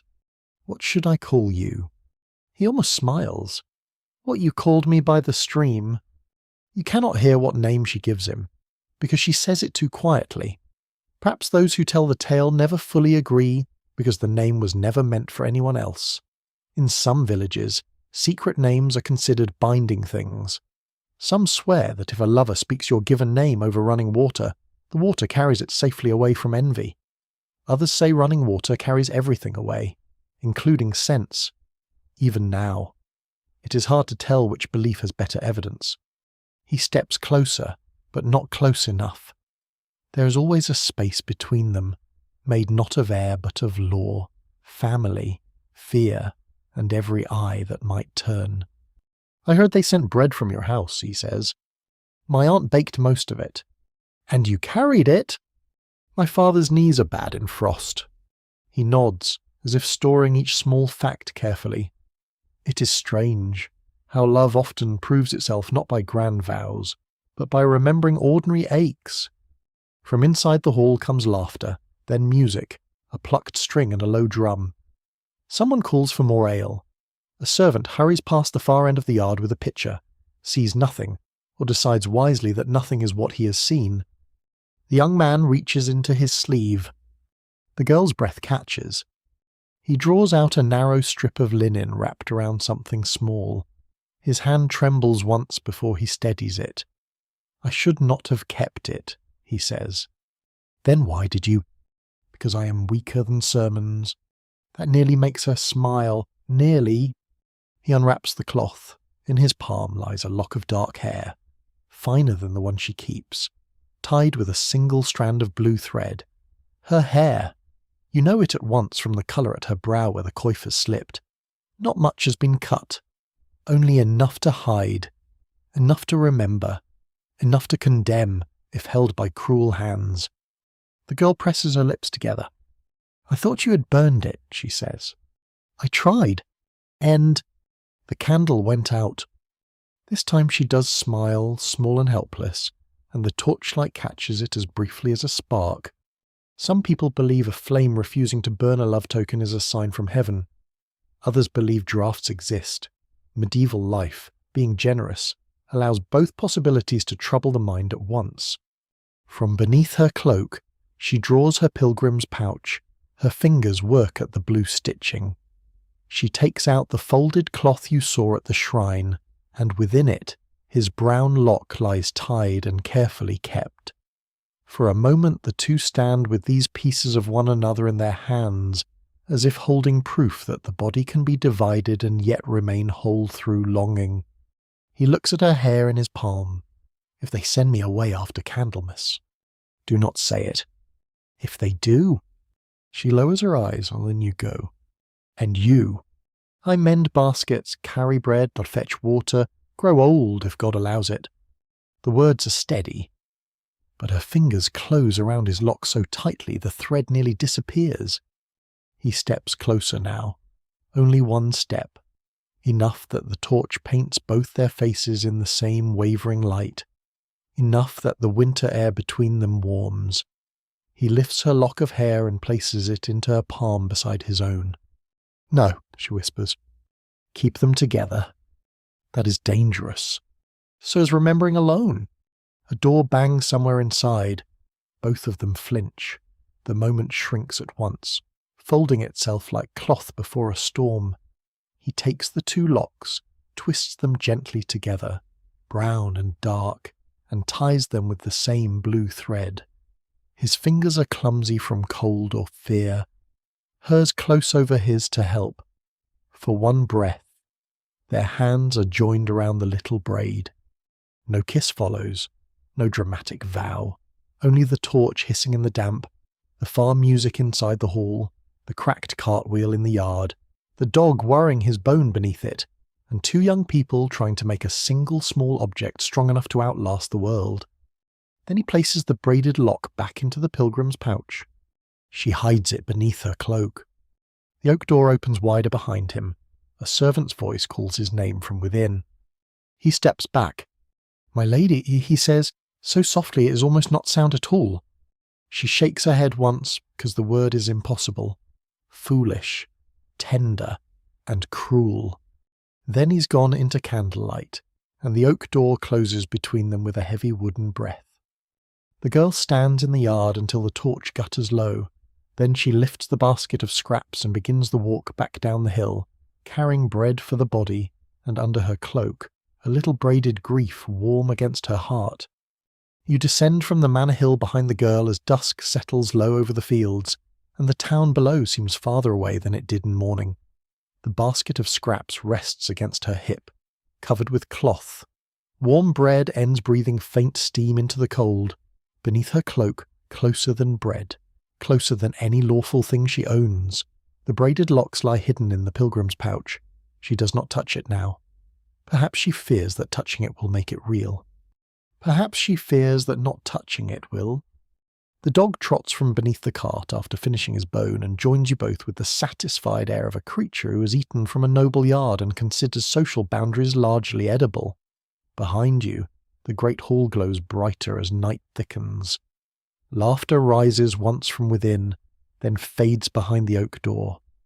You think of the young man returning to candlelight, and the girl returning to mud, and the little braid passing between worlds that are not meant to share even a threshold. By morning the rumour has outrun everyone. The town bell rings through mist, and before the market has fully opened, a summons passes down the lower lane, not shouted, not dramatic, just a manor servant on a bay horse, a folded order, the reeve's hard mouth, and neighbours suddenly finding reasons to stand in doorways. The girl is to appear at the manor court before noon. Her father, too, if his knees allow. If not, another of the household must answer. There is talk of a token, talk of improper approach, talk of household disorder, talk, most dangerous of all, spoken by people pretending it is duty rather than appetite. You follow with the crowd up the hill. The manor court is held in a cold chamber beside the hall, not grand enough for feasts, not humble enough for mercy. Rushes lie thinly over the floor, already damp from boots. A long bench stands near the wall, polished by years of anxious sitting. At the far end, the steward sits with the clerk beside him, and the clerk has ink ready, which is always a poor sign for the poor. Wax tablets, tally sticks, folded parchments, and a little horn inkwell rest on the table. Nearby hangs a ring of iron keys, each one large enough to unlock either a door or a bad memory. Villagers crowd along the walls, tenants, cottagers, a miller with flour still in his beard, 2 women from the well, the charm seller wrapped in russet, the beggar from the shrine somehow present though no one remembers inviting him, and Brother Odo standing in the shadow near the doorway. The dog sits at your feet, tail tucked around his paws, watching with grave attention. For once, he does not beg. Perhaps even he knows this is not the sort of room where scraps are freely given. The girl stands before the steward with her hands folded. Her father sits on the cold bench, knees wrapped in wool strips, face drawn tight from pain and shame. His cap rests in his lap. He keeps turning it between his fingers as if he might twist a safer world from the cloth. The steward is not cruel in appearance. That almost makes him worse. Cruel men are easy to recognize in stories. This man is neat, pale, careful, with a fur-trimmed collar and a voice that never rises. He speaks as if each word has been measured with scales. A token has been reported, he says. The girl lowers her eyes. A token unlawfully kept. No one can quite agree whether the lock was found, glimpsed, or merely imagined into evidence. Some swear a kitchen maid saw the pouch loosen when the girl lifted the basket. Others say the servant from the hall noticed blue thread at her breast.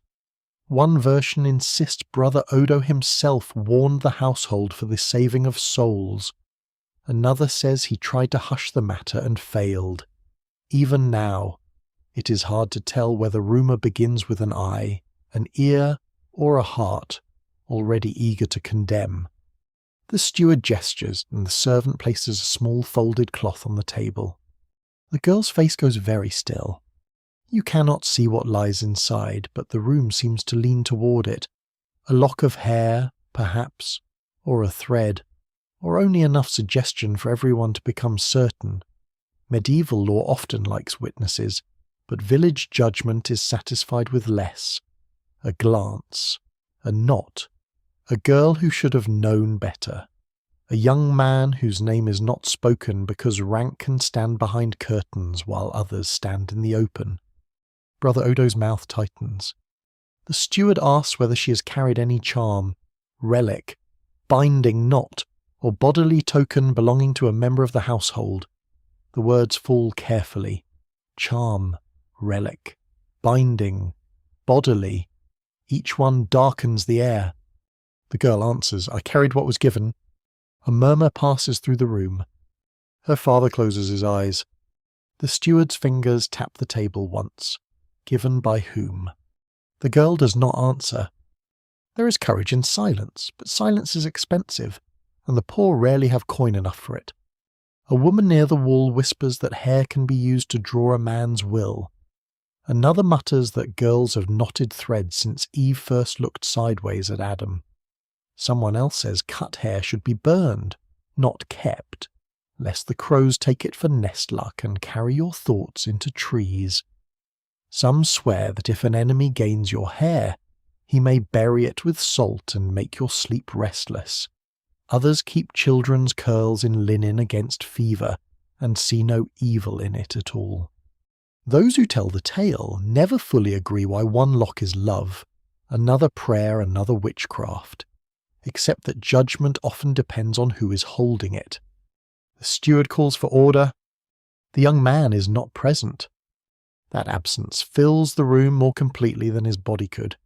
You imagine him behind some inner door, ordered away, or sent to the stables, or standing somewhere beyond the wall with his hands clenched uselessly. But imagination is not testimony, and testimony belongs to those permitted to speak. The steward declares that no servant, tenant's daughter, or dependent woman may solicit favour through secret tokens. He speaks of household peace, proper station, obedience, and the peril of scandal. He speaks of marriage arrangements as though they are fence lines. He speaks of souls as though souls can be managed like barley in the storehouse. The girl's father rises with difficulty. She meant no harm. Meaning, says the steward, does not mend disorder. It is a cold sentence, and it sits in the room like iron. A fine is named, more than the family can easily pay, less than ruin, exactly the cruel middle where mercy can congratulate itself. The girl is forbidden to enter the manor yard unless summoned for labour.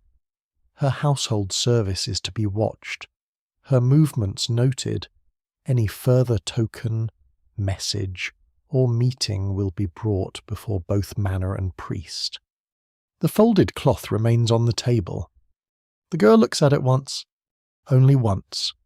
Then Brother Odo steps forward. Let the token be placed under chapel keeping, he says quietly, until the matter cools. The steward considers him. You think that wise?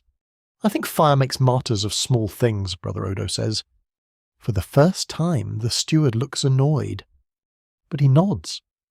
The cloth is taken up, not by the girl, not by her father, but by the monk with ink on his thumb. He holds it carefully, as one might hold a moth in winter. His eyes meet the girl's for a breath, and you cannot tell whether he is saving her grief or stealing it. The court moves on, a dispute over a stray pig, a debt of oats, a cracked millstone. Life does not pause simply because one heart has been placed on a table. The villagers shift, cough, whisper, and begin measuring their own troubles against the morning spectacle. The girl helps her father from the bench. As she passes you, the dog rises and presses his nose briefly against her hand. She looks down, startled, and for the first time that day her face nearly breaks. But she only strokes the tournier once, then walks out into the yard where the cold waits clean and ordinary. Behind her, the clerk scratches ink across parchment, and the sound follows you down the hill like a door being barred. You leave the manor court with the crowd, but the air outside feels changed, as if the hill itself has listened and decided to keep the shape of what was said. The girl and her father go down toward the lower lane slowly, his step stiff, her hand beneath his elbow, both of them wrapped in the silence that follows public shame. No one speaks to them at first, not because no one cares. In a village world, care often hides behind caution. And caution is one of the few crops that grows well in winter. Brother Odo does not follow them.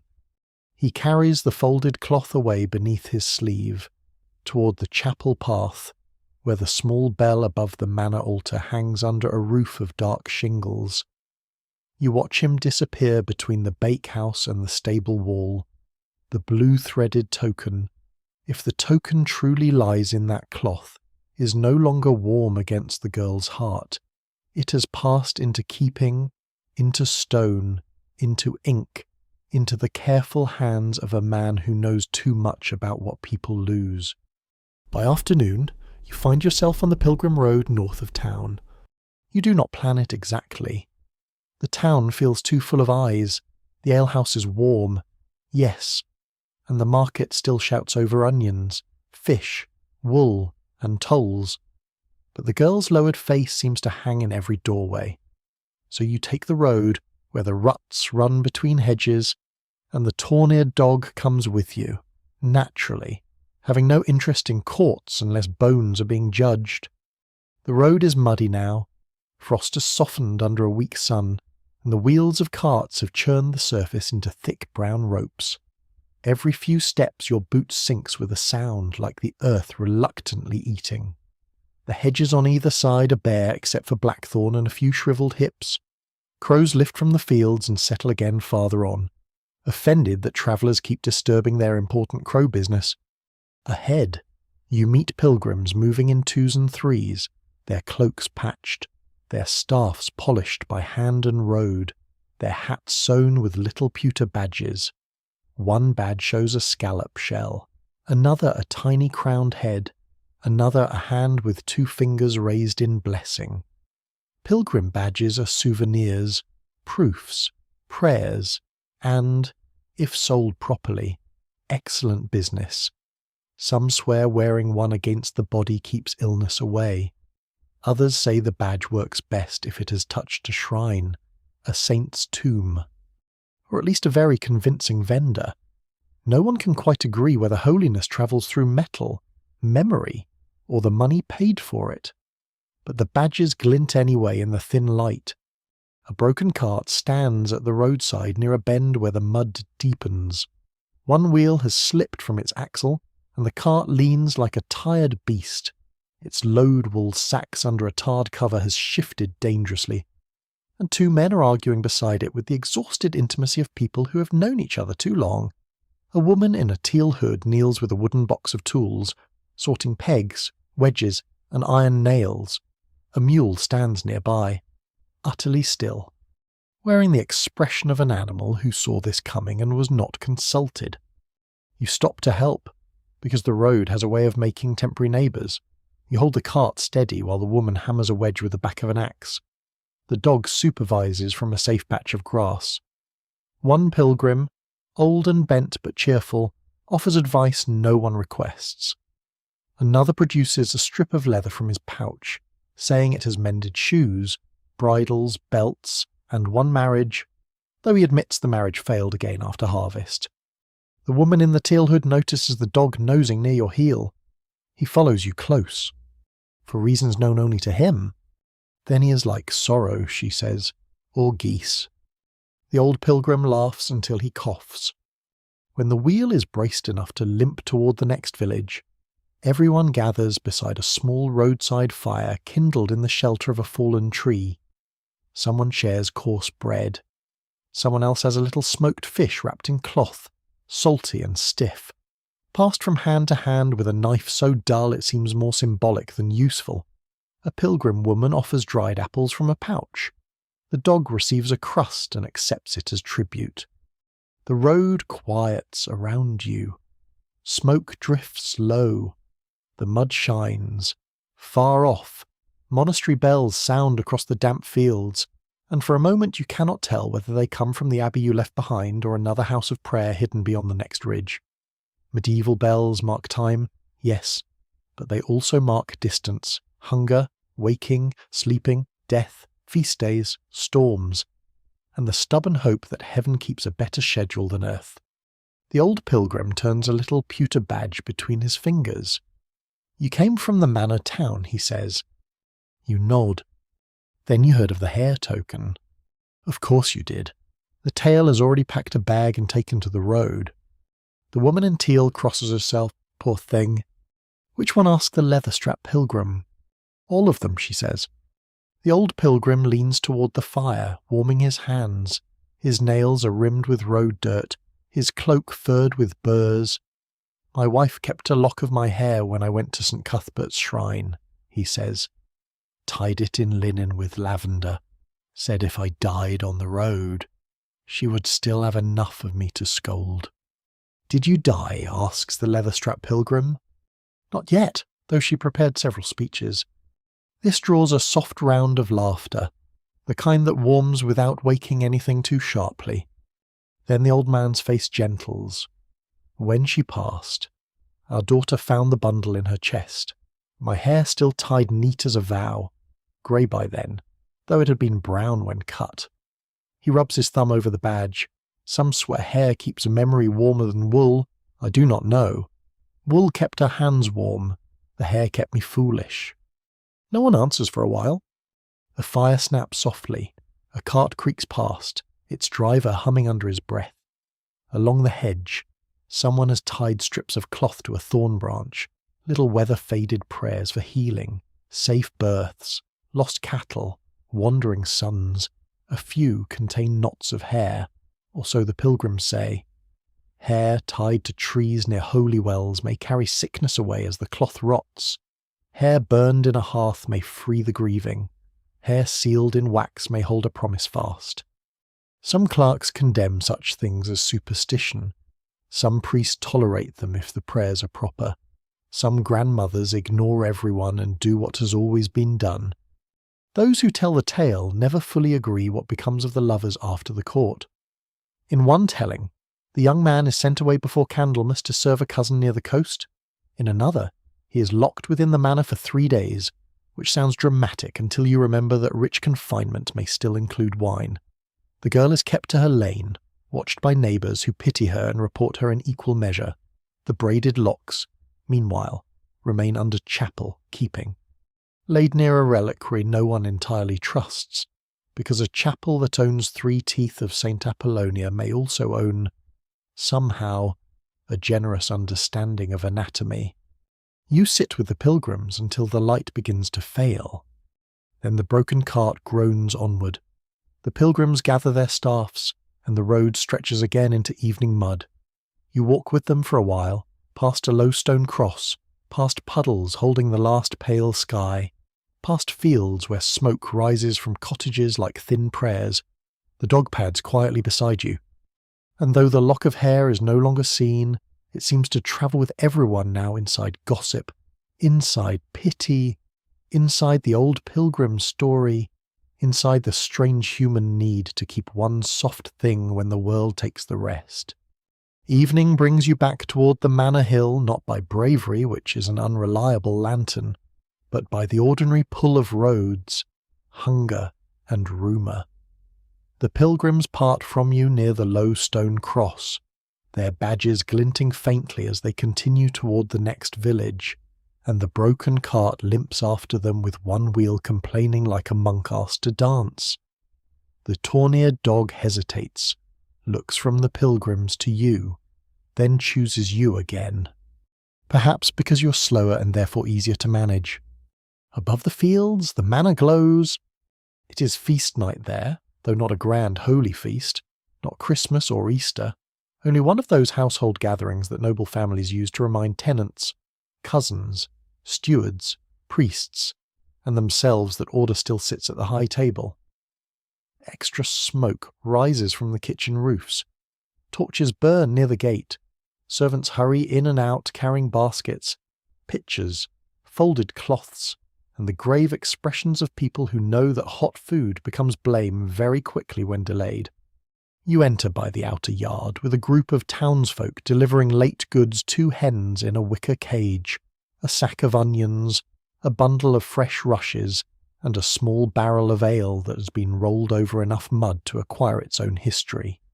No one stops you at first. Medieval households are full of people who half belong and half do not, carriers, grooms, laundresses, boys turning spits, women bringing eggs, clerks seeking signatures, poor kin appearing hopefully near supper. You keep your head low and your hands useful, which is almost a passport. Inside the hall, warmth strikes your face. The room is long, high-raftered, and smoky despite the great hearth glowing along one wall. Fresh rushes cover the floor, sweeter than the town alehouse rushes, scattered with herbs so that each step releases faint hints of meadow sweet, lavender, and trampled green beneath the stronger smells of meat, wool, wax, and humanity. Beeswax candles burn along the high table, cleaner and golden, while tallow dips smoke lower down. Shields hang on the walls, painted with hawks, bars, and beasts that look as if no one involved had ever seen the animals described. Benches fill with guests.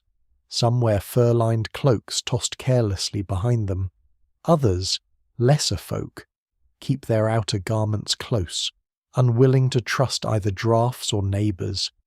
Trenchers of stale bread lie before each place, ready to receive slices of meat, pottage, gravy, and every argument that follows.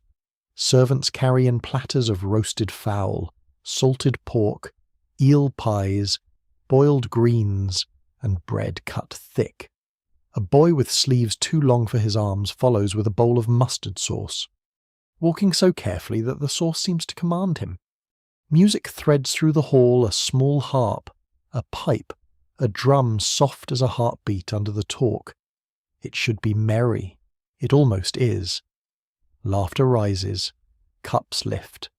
A man near the lower table tells a story about a bishop, a mule, and a locked wine cellar, which everyone appears to know already and enjoy anyway.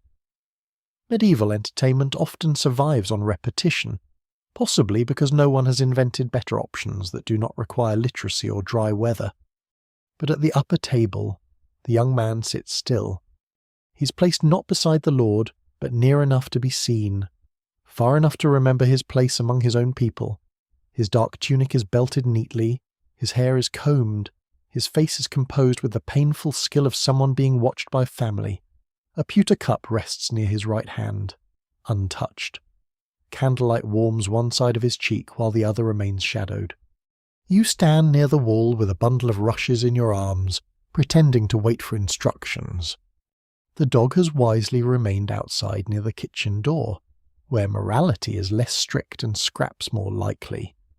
Beside the young man sits an older woman in a veil edged with fine linen, perhaps an aunt, perhaps the household's keeper of reputation. No one can quite agree whether such women are born stern or shaped by years of managing men who mistake feeling for strategy.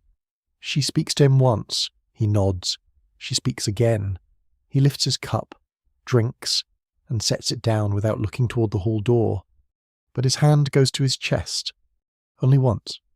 The movement is slight. A brush of fingers beneath the fold of his tunic, just below the collarbone. It is not where the braided token lies. That was taken, folded, and carried toward chapel keeping under Brother Odo's sleeve. This is something else. A single strand, perhaps. A hair caught on his glove the night by the oak door. A thread from the pouch. A scrap so small even a search might miss it. Some swear a lover will always keep one thing back from the world, even when forced to surrender all the rest. Others say grief invents hiding places because it cannot bear empty hands. A servant near you whispers, he has been pale since court. Another whispers, they say he is to leave before Candlemas. Hush, says a third, walls here have better ears than monks. That is unfair to walls, perhaps, but not by much. At the high table, the steward from the court laughs politely at something the Lord says. His face is smooth, his collar furred, his hands clean. He eats from his trencher with the calm appetite of a man whose sentences cost others sleep. Brother Odo is present too, seated lower among the clergy and clerks. He has a cup of watered wine before him, and though he appears to listen to the music, his eyes drift now and then toward the young man. On a sideboard near the chapel passage, a little covered reliquary has been placed for blessing before the meal, a painted box with gilt edges and a cloudy crystal window. Guests touch 2 fingers to their lips when passing it. Some say it holds a saint's hair. Some say a scrap from a martyr's sleeve. Some say the label has been recopied so many times that heaven may recognize it only out of politeness. Even now, it is hard to tell whether faith here is pure, practical, or simply very well furnished. The feast rolls on. Trenchers darken with gravy. A page refills cups. The harpist changes tune. Dogs bark in the yard. The great hearth spits once, sending sparks up toward rafters blackened by generations of winter fires. Beneath the tables, rushes gather crumbs, bones, and secrets. At the lower end, people laugh more freely. At the upper end, every smile seems inspected before use. Then a servant enters carrying a basket of bread ends from the kitchen. For a moment, the young man looks up. It is not her, of course it is not her. She is forbidden the manor yard unless summoned. She is somewhere below, perhaps mending a sleeve by poor light, perhaps helping her father warm his knees by the hearth, perhaps lying awake with her hand reaching for a pouch that is no longer there. But the young man's face changes before he can stop it, and grief crosses him in full candlelight, naked and brief. The older woman beside him sees. The steward sees. Brother Odo sees. You see? The young man lowers his eyes to his trencher. His fingers return to the hidden place beneath his tunic and press there. Not dramatically, not even desperately, only with the quiet force of someone trying to keep one small warmth alive under a roof full of wax, music, food, and mercy that never quite reaches him. The harp continues. The candles burn lower, and the hall, with all its brightness, feels colder than the road. You leave the feast hall before the last cups are emptied, slipping out through the lower doorway with the smell of roasted meat, beeswax, and crushed herbs still clinging to your cloak. Behind you, the harp continues its soft, repeating tune, bright enough for the high table, thin enough to vanish in the yard. Outside, the cold takes hold of your face at once. The manor walls breathe heat from their cracks. The kitchen yard glows with banked fires. And near the door the torn-eared dog waits with his nose lifted, hopeful that noble grief has produced leftovers. It has produced only a small piece of rind, which a kitchen boy tosses into the mud. The dog accepts this without complaint. Dogs, unlike people, are wise enough not to expect justice from feasts. You descend toward the lower lane under a sky clouded and dark. The road is stiffening again with frost, and your boots find old ruts by memory. Behind you, the manor windows shine like watchful yellow eyes. Ahead, the poor cottages burn dimmer, their smoke low and blue, their doors barred against wind. Somewhere far off, a monastery bell marks the hour, and the sound seems to pass through hedge, field, and bone before fading. At the edge of the village, a woman waits beside a gate with a lantern wrapped in horn. She's the older woman from the well, the one who stood beside the girl when the noble youth spoke of the cracked bucket. Her face is tight with worry, though worry is so common here it might almost be another layer of clothing. "You have seen the manor," she says. You nod. He eats. The young man. She gives you a look sharp enough to slice turnip. No, her father. You understand, then? She's asking after the girl's house, not the hall. In this world, hunger can be quieter than scandal, but it lasts longer. You follow her down a narrow path behind the cottages, past stacked firewood, sleeping hens, and a row of linen frozen stiff on a line like little pale ghosts. At the end of the path stands a crooked house tucked beneath an elder tree. Its roof is patched with straw and turf. Bundles of herbs hang under the eaves: rosemary, rue, sage, mugwort, yarrow, and dried lavender tied with thread. A charm of rowan twigs crosses the door, bound with red wool. Some swear rowan keeps witches from souring milk. Others say it mostly gives old women something to hang while thinking darkly of neighbours. No one can quite agree whether the tree protects the house or simply makes visitors behave. Inside, the healer's cottage is low, warm, and crowded with smells. Smoke from the hearth, bitter herbs, old wool, vinegar, beeswax, dried mushrooms, damp earth tracked in on boots. A small iron pot simmers near the fire, and a bundle of rushes lies fresh on the floor, sprinkled with lavender that has not yet surrendered to the stronger odours. Shelves hold clay jars, linen packets, wooden bowls, bone needles, a mortar and pestle, a little knife, and several things in stoppered bottles that you decide not to examine too closely before sleep. The healer sits near the hearth, grinding something dark green in a stone mortar. She is not ancient, though village talk likely makes her so whenever convenient. Her hair is covered in a grey linen wrap. Her sleeves are rolled, her forearms strong, her eyes bright. People like her live in the uncertain borderland between usefulness and suspicion. When fever breaks, she is a wise woman. When fever wins, someone remembers the Rowan charm and starts muttering. The girl sits on a stool nearby. Her face is pale from the long day, her hands folded in her lap. Her father rests on a bench with his knees wrapped in warmed cloths. The healer has packed the cloth with rosemary and crushed juniper, and the whole room smells like a forest trying to become medicine. Leeches would draw the swelling, the healer says, prodding the father's knee with gentle fingers. He winces. Leeches draw coin too. Aye, she says, and blood. At least they're honest about the second. She sets the mortar aside and lifts a small linen bag. Rue for heaviness, rosemary for remembrance, lavender for sleep, yarrow for wounds when men insist they are not wounded, a little honey if the cough worsens, though honey is dear, so cough modestly. The father snorts despite himself. The girl does not smile. The healer looks at her for a long moment, then says, "And you? Have you eaten?" "Yes."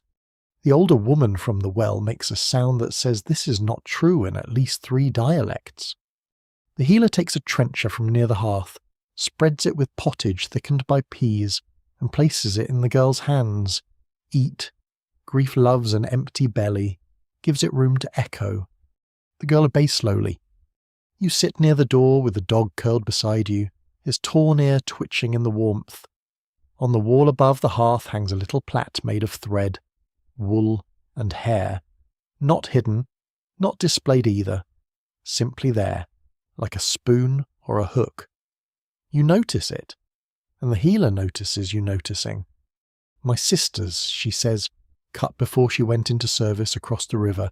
She came home twice, then not again. The room grows quiet except for the fire. Hair again, the father mutters, not accusing, only tired. The healer turns the little plait between 2 fingers. Hair is what folk keep when they cannot keep the person. It is also what enemies steal when they cannot reach the body. It is also what mothers save, widows hide, priests bless, and fools sell in markets wrapped in lies. Is it wicked, the girl asks.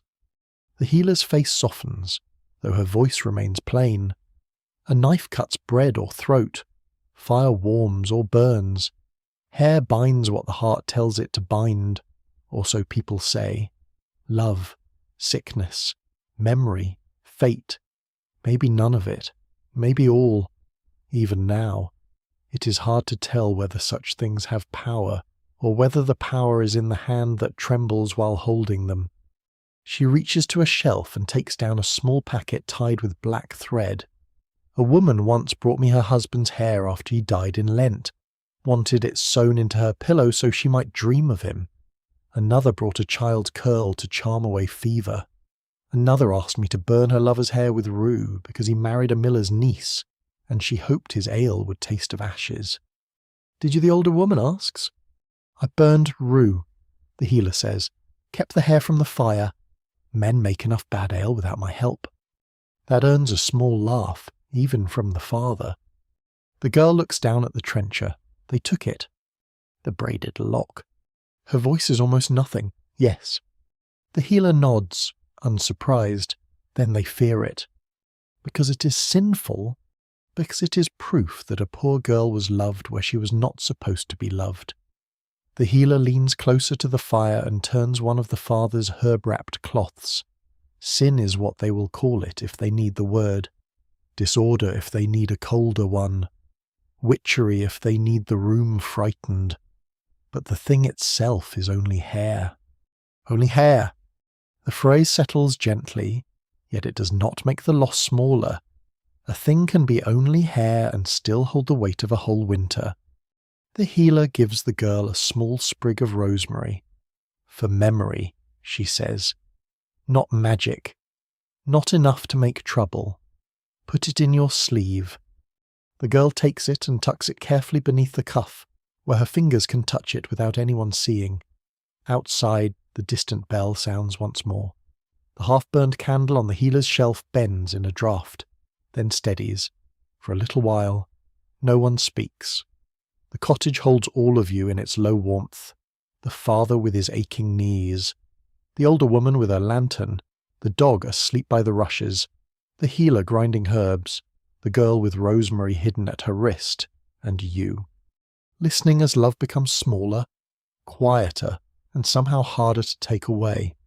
Snow begins before dawn, soft at first, then steadily, as if the sky has found a quiet task and means to finish it.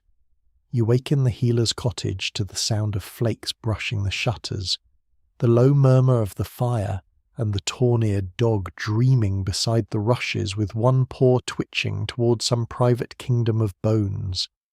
The half-burned candle on the shelf has gone out in the night, leaving a little curl of smoke-dark wick and the bundles of rosemary, rue, sage. And Yarrow hangs still beneath the rafters like sleeping thoughts. The girl is already awake. She sits near the hearth with her cloak around her shoulders and the sprig of rosemary tucked at her wrist. Her father sleeps on the bench, knees wrapped in cooled herb cloths. The healer stirs the embers with iron tongs, then places a small oat cake near the fire to warm. Breakfast here is plain oat cake, watered ale, a little onion, and the stern hope that lunch may be more interesting. Medieval comfort, you are learning, often arrives in portions small enough to fit in one hand. A knock comes at the door. Not loud, 3 careful taps. The healer looks up, and her eyes narrow. The older woman from the well crosses herself before the latch is lifted. Outside stands Brother Odo, his dark cloak powdered white, his breath clouding the cold. Snow clings to his tonsure and shoulders. In his gloved hand he holds a folded strip of parchment, sealed not with red wax this time, but with a smear of plain beeswax pressed flat by a thumb. He does not step inside at once. Before prime, he says, a message came from the manor. The girl's face changes, though only those who are watching closely would see it. You are watching closely, so is the healer, so, somehow, is the dog, who lifts his head with the grave suspicion he reserves for monks and sausages. Brother Odo continues softly. He is being sent north before Candlemas, today if the road holds. The words settle into the room like snow on a grave. The girl's hand goes to her empty breast where the pouch once rested. Then she remembers the rosemary at her wrist and touches that instead. No one can quite agree, Brother Odo says, whether the roads are passable beyond the Abbey Bridge. The household sends men to test them. He will pass that way. The healer's mouth tightens, and you bring this to her for her own safety. Brother. His eyes lower, for her own goodbye. That is different. Not safe, perhaps, but different. The parchment is not given into the girl's hand. Brother Odo holds it near the fire until the wax softens, then opens it and reads only what is written there. His voice is quiet, without sermon, without decoration. I remember the stream. I remember the basket. I remember the blue thread. If I cannot keep what was taken, I keep what was true. That is all. No vow to return, no impossible promise, no curse upon fathers as stewards, roads, or rank. Just memory, which is both weaker and stronger than all of them. The girl closes her eyes. Some swear a message spoken aloud before a hearth carries better than one kept folded, because fire is a witness older than ink. Others say spoken words vanish too quickly, and only parchment can hold them once the mouth has failed. Even now, it is hard to tell whether the heart trusts sound or substance more. The girl receives neither paper nor token, only the words, and yet she holds them as if they have weight. By mid-morning you walk with her toward the Abbey Bridge. The healer has insisted she carry a basket of linen strips and a jar of salve for the Abbey infirmary, because errands provide shelter for many kinds of sorrow. The older woman has tied a wool scarf around the girl's neck. The dog accompanies you. pushing happily through snow that reaches his chest in drifts and then looking offended that winter has the audacity to be deep. The road is nearly white. Hedges become soft walls. Cart ruts vanish beneath snow, treacherous as forgotten promises. You pass a man spreading ashes on a slope so his mule will not slip. You pass 2 boys carrying firewood in a rope sling, their cheeks red, their caps dusted white. At a cottage door, a woman hangs a horseshoe above the lintel open-end upward, muttering that snow brings wandering spirits close because tracks are easier for the dead to follow. Others say snow confuses spirits by covering the road, which seems equally plausible and much more polite. The monastery bells ring through the storm, dull and deep. Their sound seems wrapped in wool. Each toll appears, fades, and returns changed by the falling snow. Wet wool is everywhere on your shoulders, on the girl's sleeves, on Brother Odo's cloak as he walks a little ahead, on the backs of pilgrims huddled beneath a roadside elm. The cold enters slowly, not as a stab, but as a negotiation you are losing. At the abbey gate, a lay brother takes the healer's basket and thanks the girl without knowing what else she carries inside her. The abbey bridge lies beyond the wall, crossing the dark stream where it bends beneath stone arches slick with ice. Near the bridge stands a small chapel with a relic box displayed for travellers delayed by weather. It is said to contain a hair of St. Agnes, though one pilgrim whispers that 3 abbeys within a week's walk claim the same blessing. No one can quite agree whether saints were very generous with their hair or whether relic sellers were very generous with their imagination. Still, travellers kneel. So does the girl. She kneels not before certainty, but before the nearest shape of mercy. Snow gathers along her cloak. The rosemary at her wrist is dark with damp. She does not ask to see the braided lock taken from her. She does not ask where it has been placed. Perhaps she knows she will not be told. Perhaps she knows some losses become sharper when named aloud. Then the sound comes. Hooves on the road beyond the bridge. 3 riders emerge through the snow, a servant first, then the young man, then another servant behind. His cloak is dark against the whiteness, fur at the collar rimmed with frost. He rides slowly because the bridge stones are slick. His face is pale from cold or parting. His eyes search the chapel yard. The girl stands. No one speaks. The stream moves black beneath the bridge. The bell rings once from the abbey tower, and its note seems to hold the whole morning still. The young man's gloved hand lifts to his chest, to that hidden place beneath his tunic. The girl touches the rosemary at her wrist. These are not equal tokens, not really.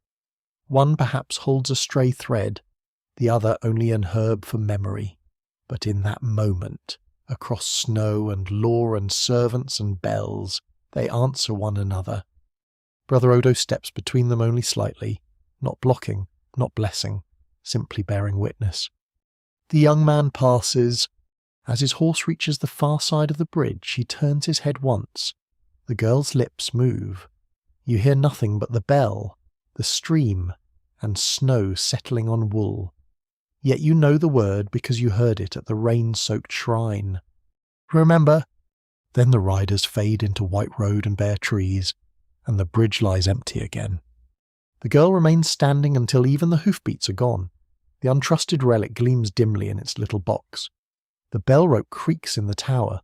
Snow softens every roof, every stone, every footprint, and when she finally turns back toward the abbey gate, she does not weep. She only walks carefully, as people do on icy paths, carrying the last message inside her, where no steward can fold it, seal it, or take it away. You remain at the abbey through the noon hour because the snow thickens again, and even the road seems to lower its head beneath the white.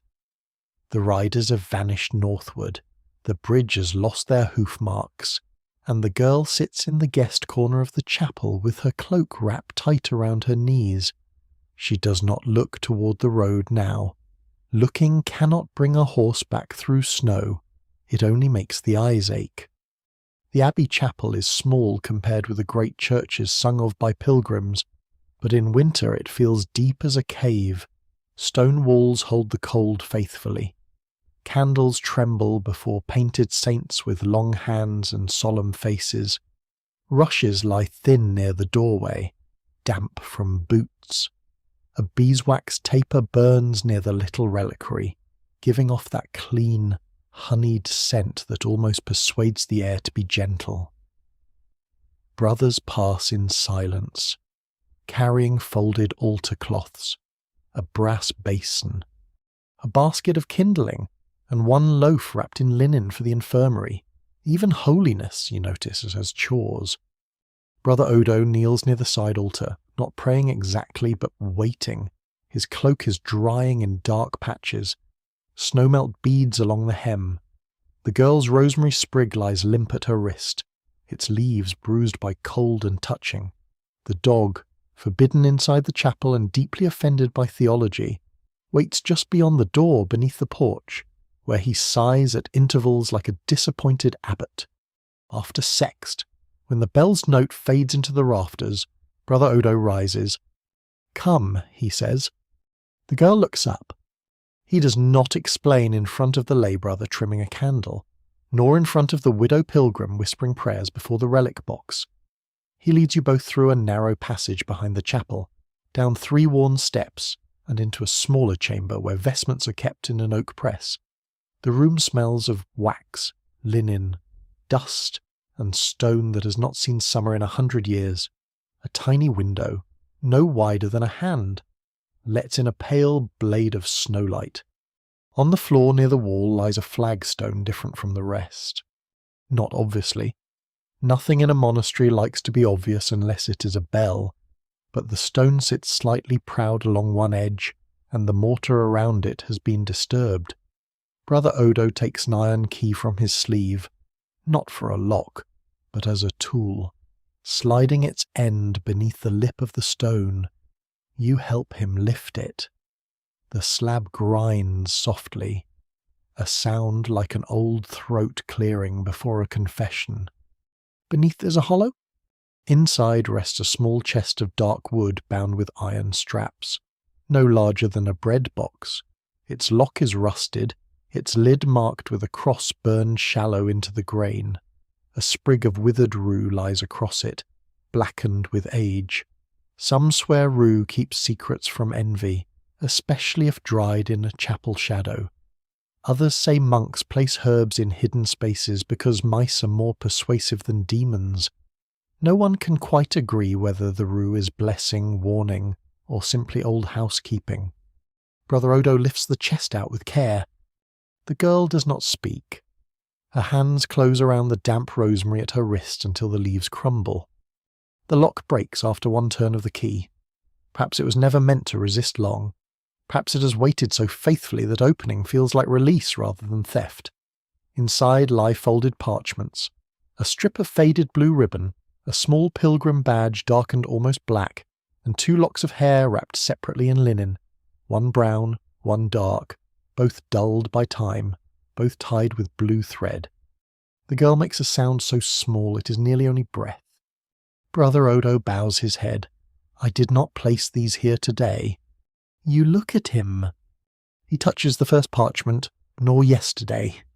The full tale, then, is older than the market new, older than the court's cold bench, older than the young man's passing cloak and the girl's cracked bucket. Or perhaps this is how the tale becomes older while still happening before you by folding itself into other griefs, by finding earlier hands that made the same mistakes and left the same soft evidence beneath stone. Brother Odo reads, "The letters are not many. Their ink has browned. Some words have faded where damp reached the fold. They speak of a girl once sent from the lower lane to carry bread, and a young man once meant for a marriage arranged beyond the northern road. They speak of meetings by the kitchen door, of blue thread, of a basket mended after rain, of hair exchanged before parting. They speak of a promise never spoken before witnesses, because witnesses would have made it impossible. Then comes the hardest line.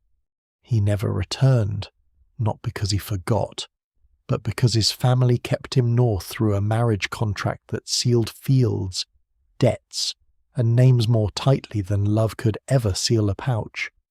The girl waited one winter, then another. She refused 3 offers, accepted none, and entered service at the Abbey bakehouse when her father died. Some say she became a lay sister. Others say she never took vows, only bread, labour, and silence, even now. It is hard to tell whether she chose holy quiet or whether the world left her so little room that quiet was the only country open. The young man's last letter came years later, carried by a pilgrim with frostbitten hands. It held no plea, no request that she break herself against the walls of his life, only a lock of hair, already threaded with grey, and the words, "I kept what was true." She answered by placing her own faded lock beside it, tied with the same blue ribbon, and asking that both be hidden where gossip would grow tired before finding them. Brother Odo stops reading. The little chamber holds the silence carefully. The girl looks at the locks, and you understand now that the village has softened the heartbreak because memory often cannot bear plain edges. It has turned years into days, waiting into romance, absence into a clean sorrow fit for telling beside fires. But the chest knows better. The chest knows bread ovens, aching knees, arranged marriages, unpaid fines, chapel floors, winter service, letters that arrive too late, and hair that outlives the warmth of the hand that cut it. "Why show me?" the girl asks.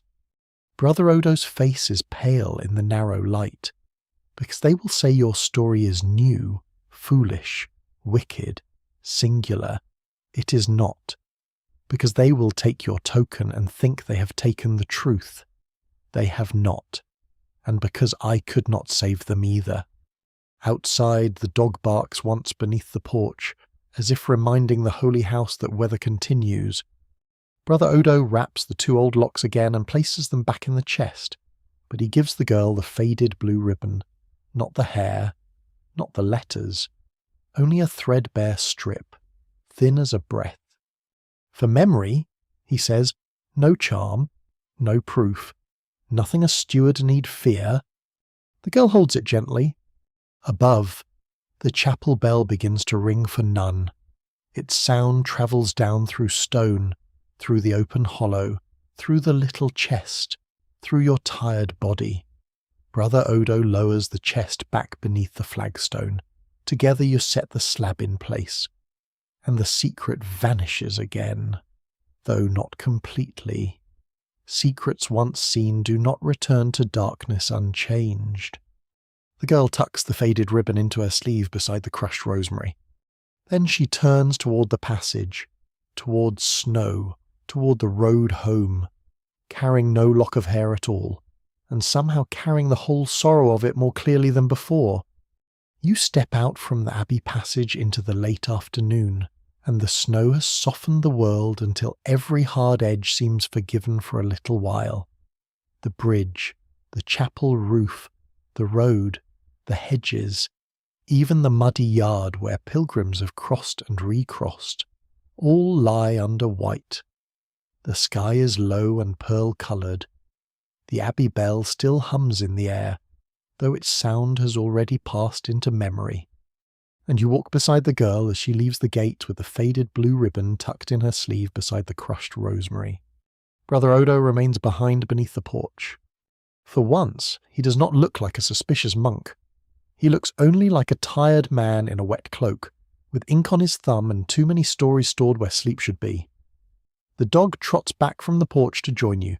Having apparently forgiven the Abbey for excluding him from its holier rooms, he sniffs the girl's hand, sneezes at the snow, and then leads the way down the road with the solemn confidence of an animal who believes all sorrow can be improved by movement and possibly supper. You follow the Abbey road toward town. The snow muffles your steps. Beneath it, the old mud waits, patient and dark, ready to return when thaw comes, because nothing in this world stays pure for long except perhaps the idea of bread when you're hungry. Along the hedges, little cloth prayers tied to thorn branches sag under frost. Some hold hair, some thread, some only rainwater and hope. A pilgrim told you that hair keeps memory warmer than wool. The healer told you it is only hair. Brother Odo showed you that only hair can last longer than promises, longer than shame, longer than the names people are allowed to say aloud. No one can quite agree whether the old locks beneath the chapel stone belong to the same lovers whose tale brought you here, or to another pair whose grief the village borrowed because sorrow so often wears a familiar face. Perhaps stories do that. Perhaps they gather loose threads from many lives and braid them together until the pattern becomes easier to hold. The girl walks carefully, not quickly. Her father's house waits in the lower lane, with its patched roof, smoky hearth, and warmed cloths for aching knees.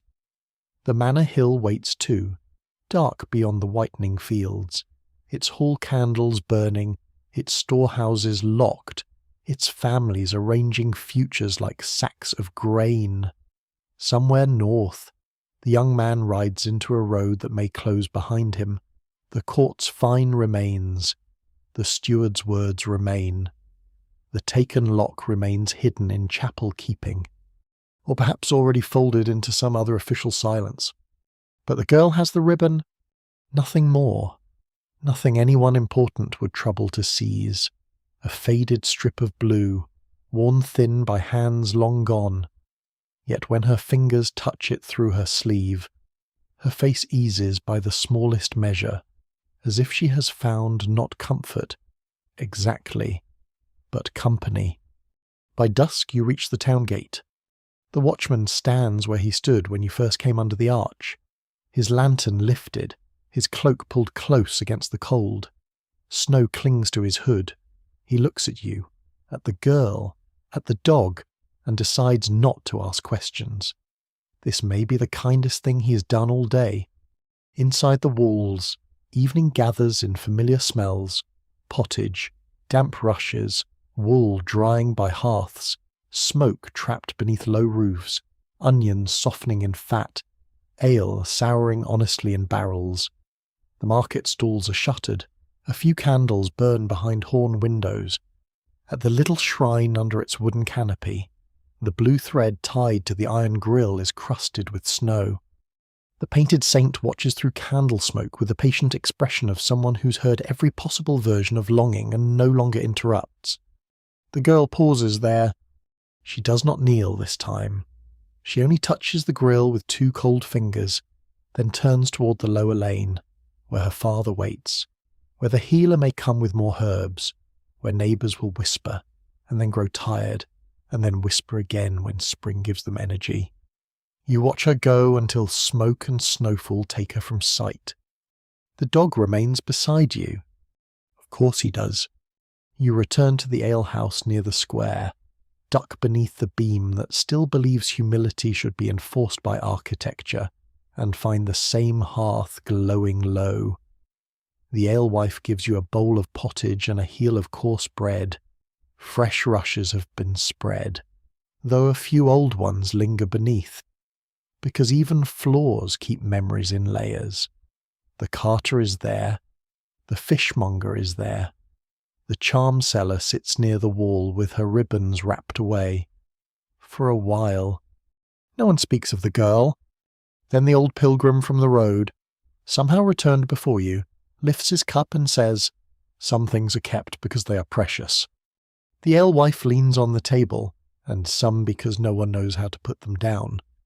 The fishmonger rubs his bald head. "I keep nothing. My hair made the decision for me." The laughter is soft, grateful, almost tender. Outside, the bell sounds through snow and timber. Inside, the fire settles. You sit with wet wool steaming at your shoulders, the dog asleep at your feet, the half-burned candle on the table bending whenever the door breathes. You think of brown hair tied with blue thread, of dark hair folded in linen, of two old locks hidden beneath chapel stone, of one young woman carrying only ribbon and rosemary home through snow. Those who tell the tale never fully agree what becomes of her. Some say she never marries. Some say she does, years later, to a kind widower with gentle hands and 3 noisy hens. Some say the young man returns once, grey at the temples, and sees smoke rising from her roof but does not knock. Some say the faded ribbon is sewn into a pillow. Some say it is buried under the elder tree. Some say the dog stays with her father's house until spring. which is the version you rather hope is true. But tonight, the tale asks for no certainty. It only asks you to sit near the fire and understand why people keep small things. A thread, a curl, a letter, a pilgrim badge, a sprig of rosemary gone dry. Not because small things can defeat loss, but because they give the hand something gentle to hold while loss passes through. And now the fire grows lower and the room grows softer around you. The voices in the alehouse thin into murmurs, then into breathing, then into the small hush that comes when even gossip has folded its cloak and gone to sleep. Outside, snow keeps falling without hurry. It covers the road to the manor, the bridge by the abbey, the shrine with its blue thread, the broken cart ruts, the old field paths, and the footprints of everyone who has carried love farther than they meant to. You rest your hands near the last glow of the hearth. The warmth is mild now, but enough. The dog sighs against your boot. Somewhere beyond the roofs, a bell marks the hour, slow and distant, as if time itself is walking carefully through snow. You do not need to follow the road any farther tonight. The girl is home. The ribbon is hidden. The old chest sleeps again beneath its chapel stone. Brother Odo's candle burns low beside his ink. The healer's herbs hang in the rafters. The town gate is barred against the wind, and the dark fields lie still beneath their white blanket. Let the medieval night settle around you gently. Let the smoke drift upward. Let the cold stones fade. Let the sorrow of the lovers become only a quiet thread in the dark. Not sharp now, not heavy, just present, like a soft blue line stitched into an old piece of cloth. And as your eyes grow tired, you can leave the road, the abbey, the manor, and the snow behind. The fire is warm, the room is safe, the story is finished. Sleep can come softly now, like candlelight going out without fear.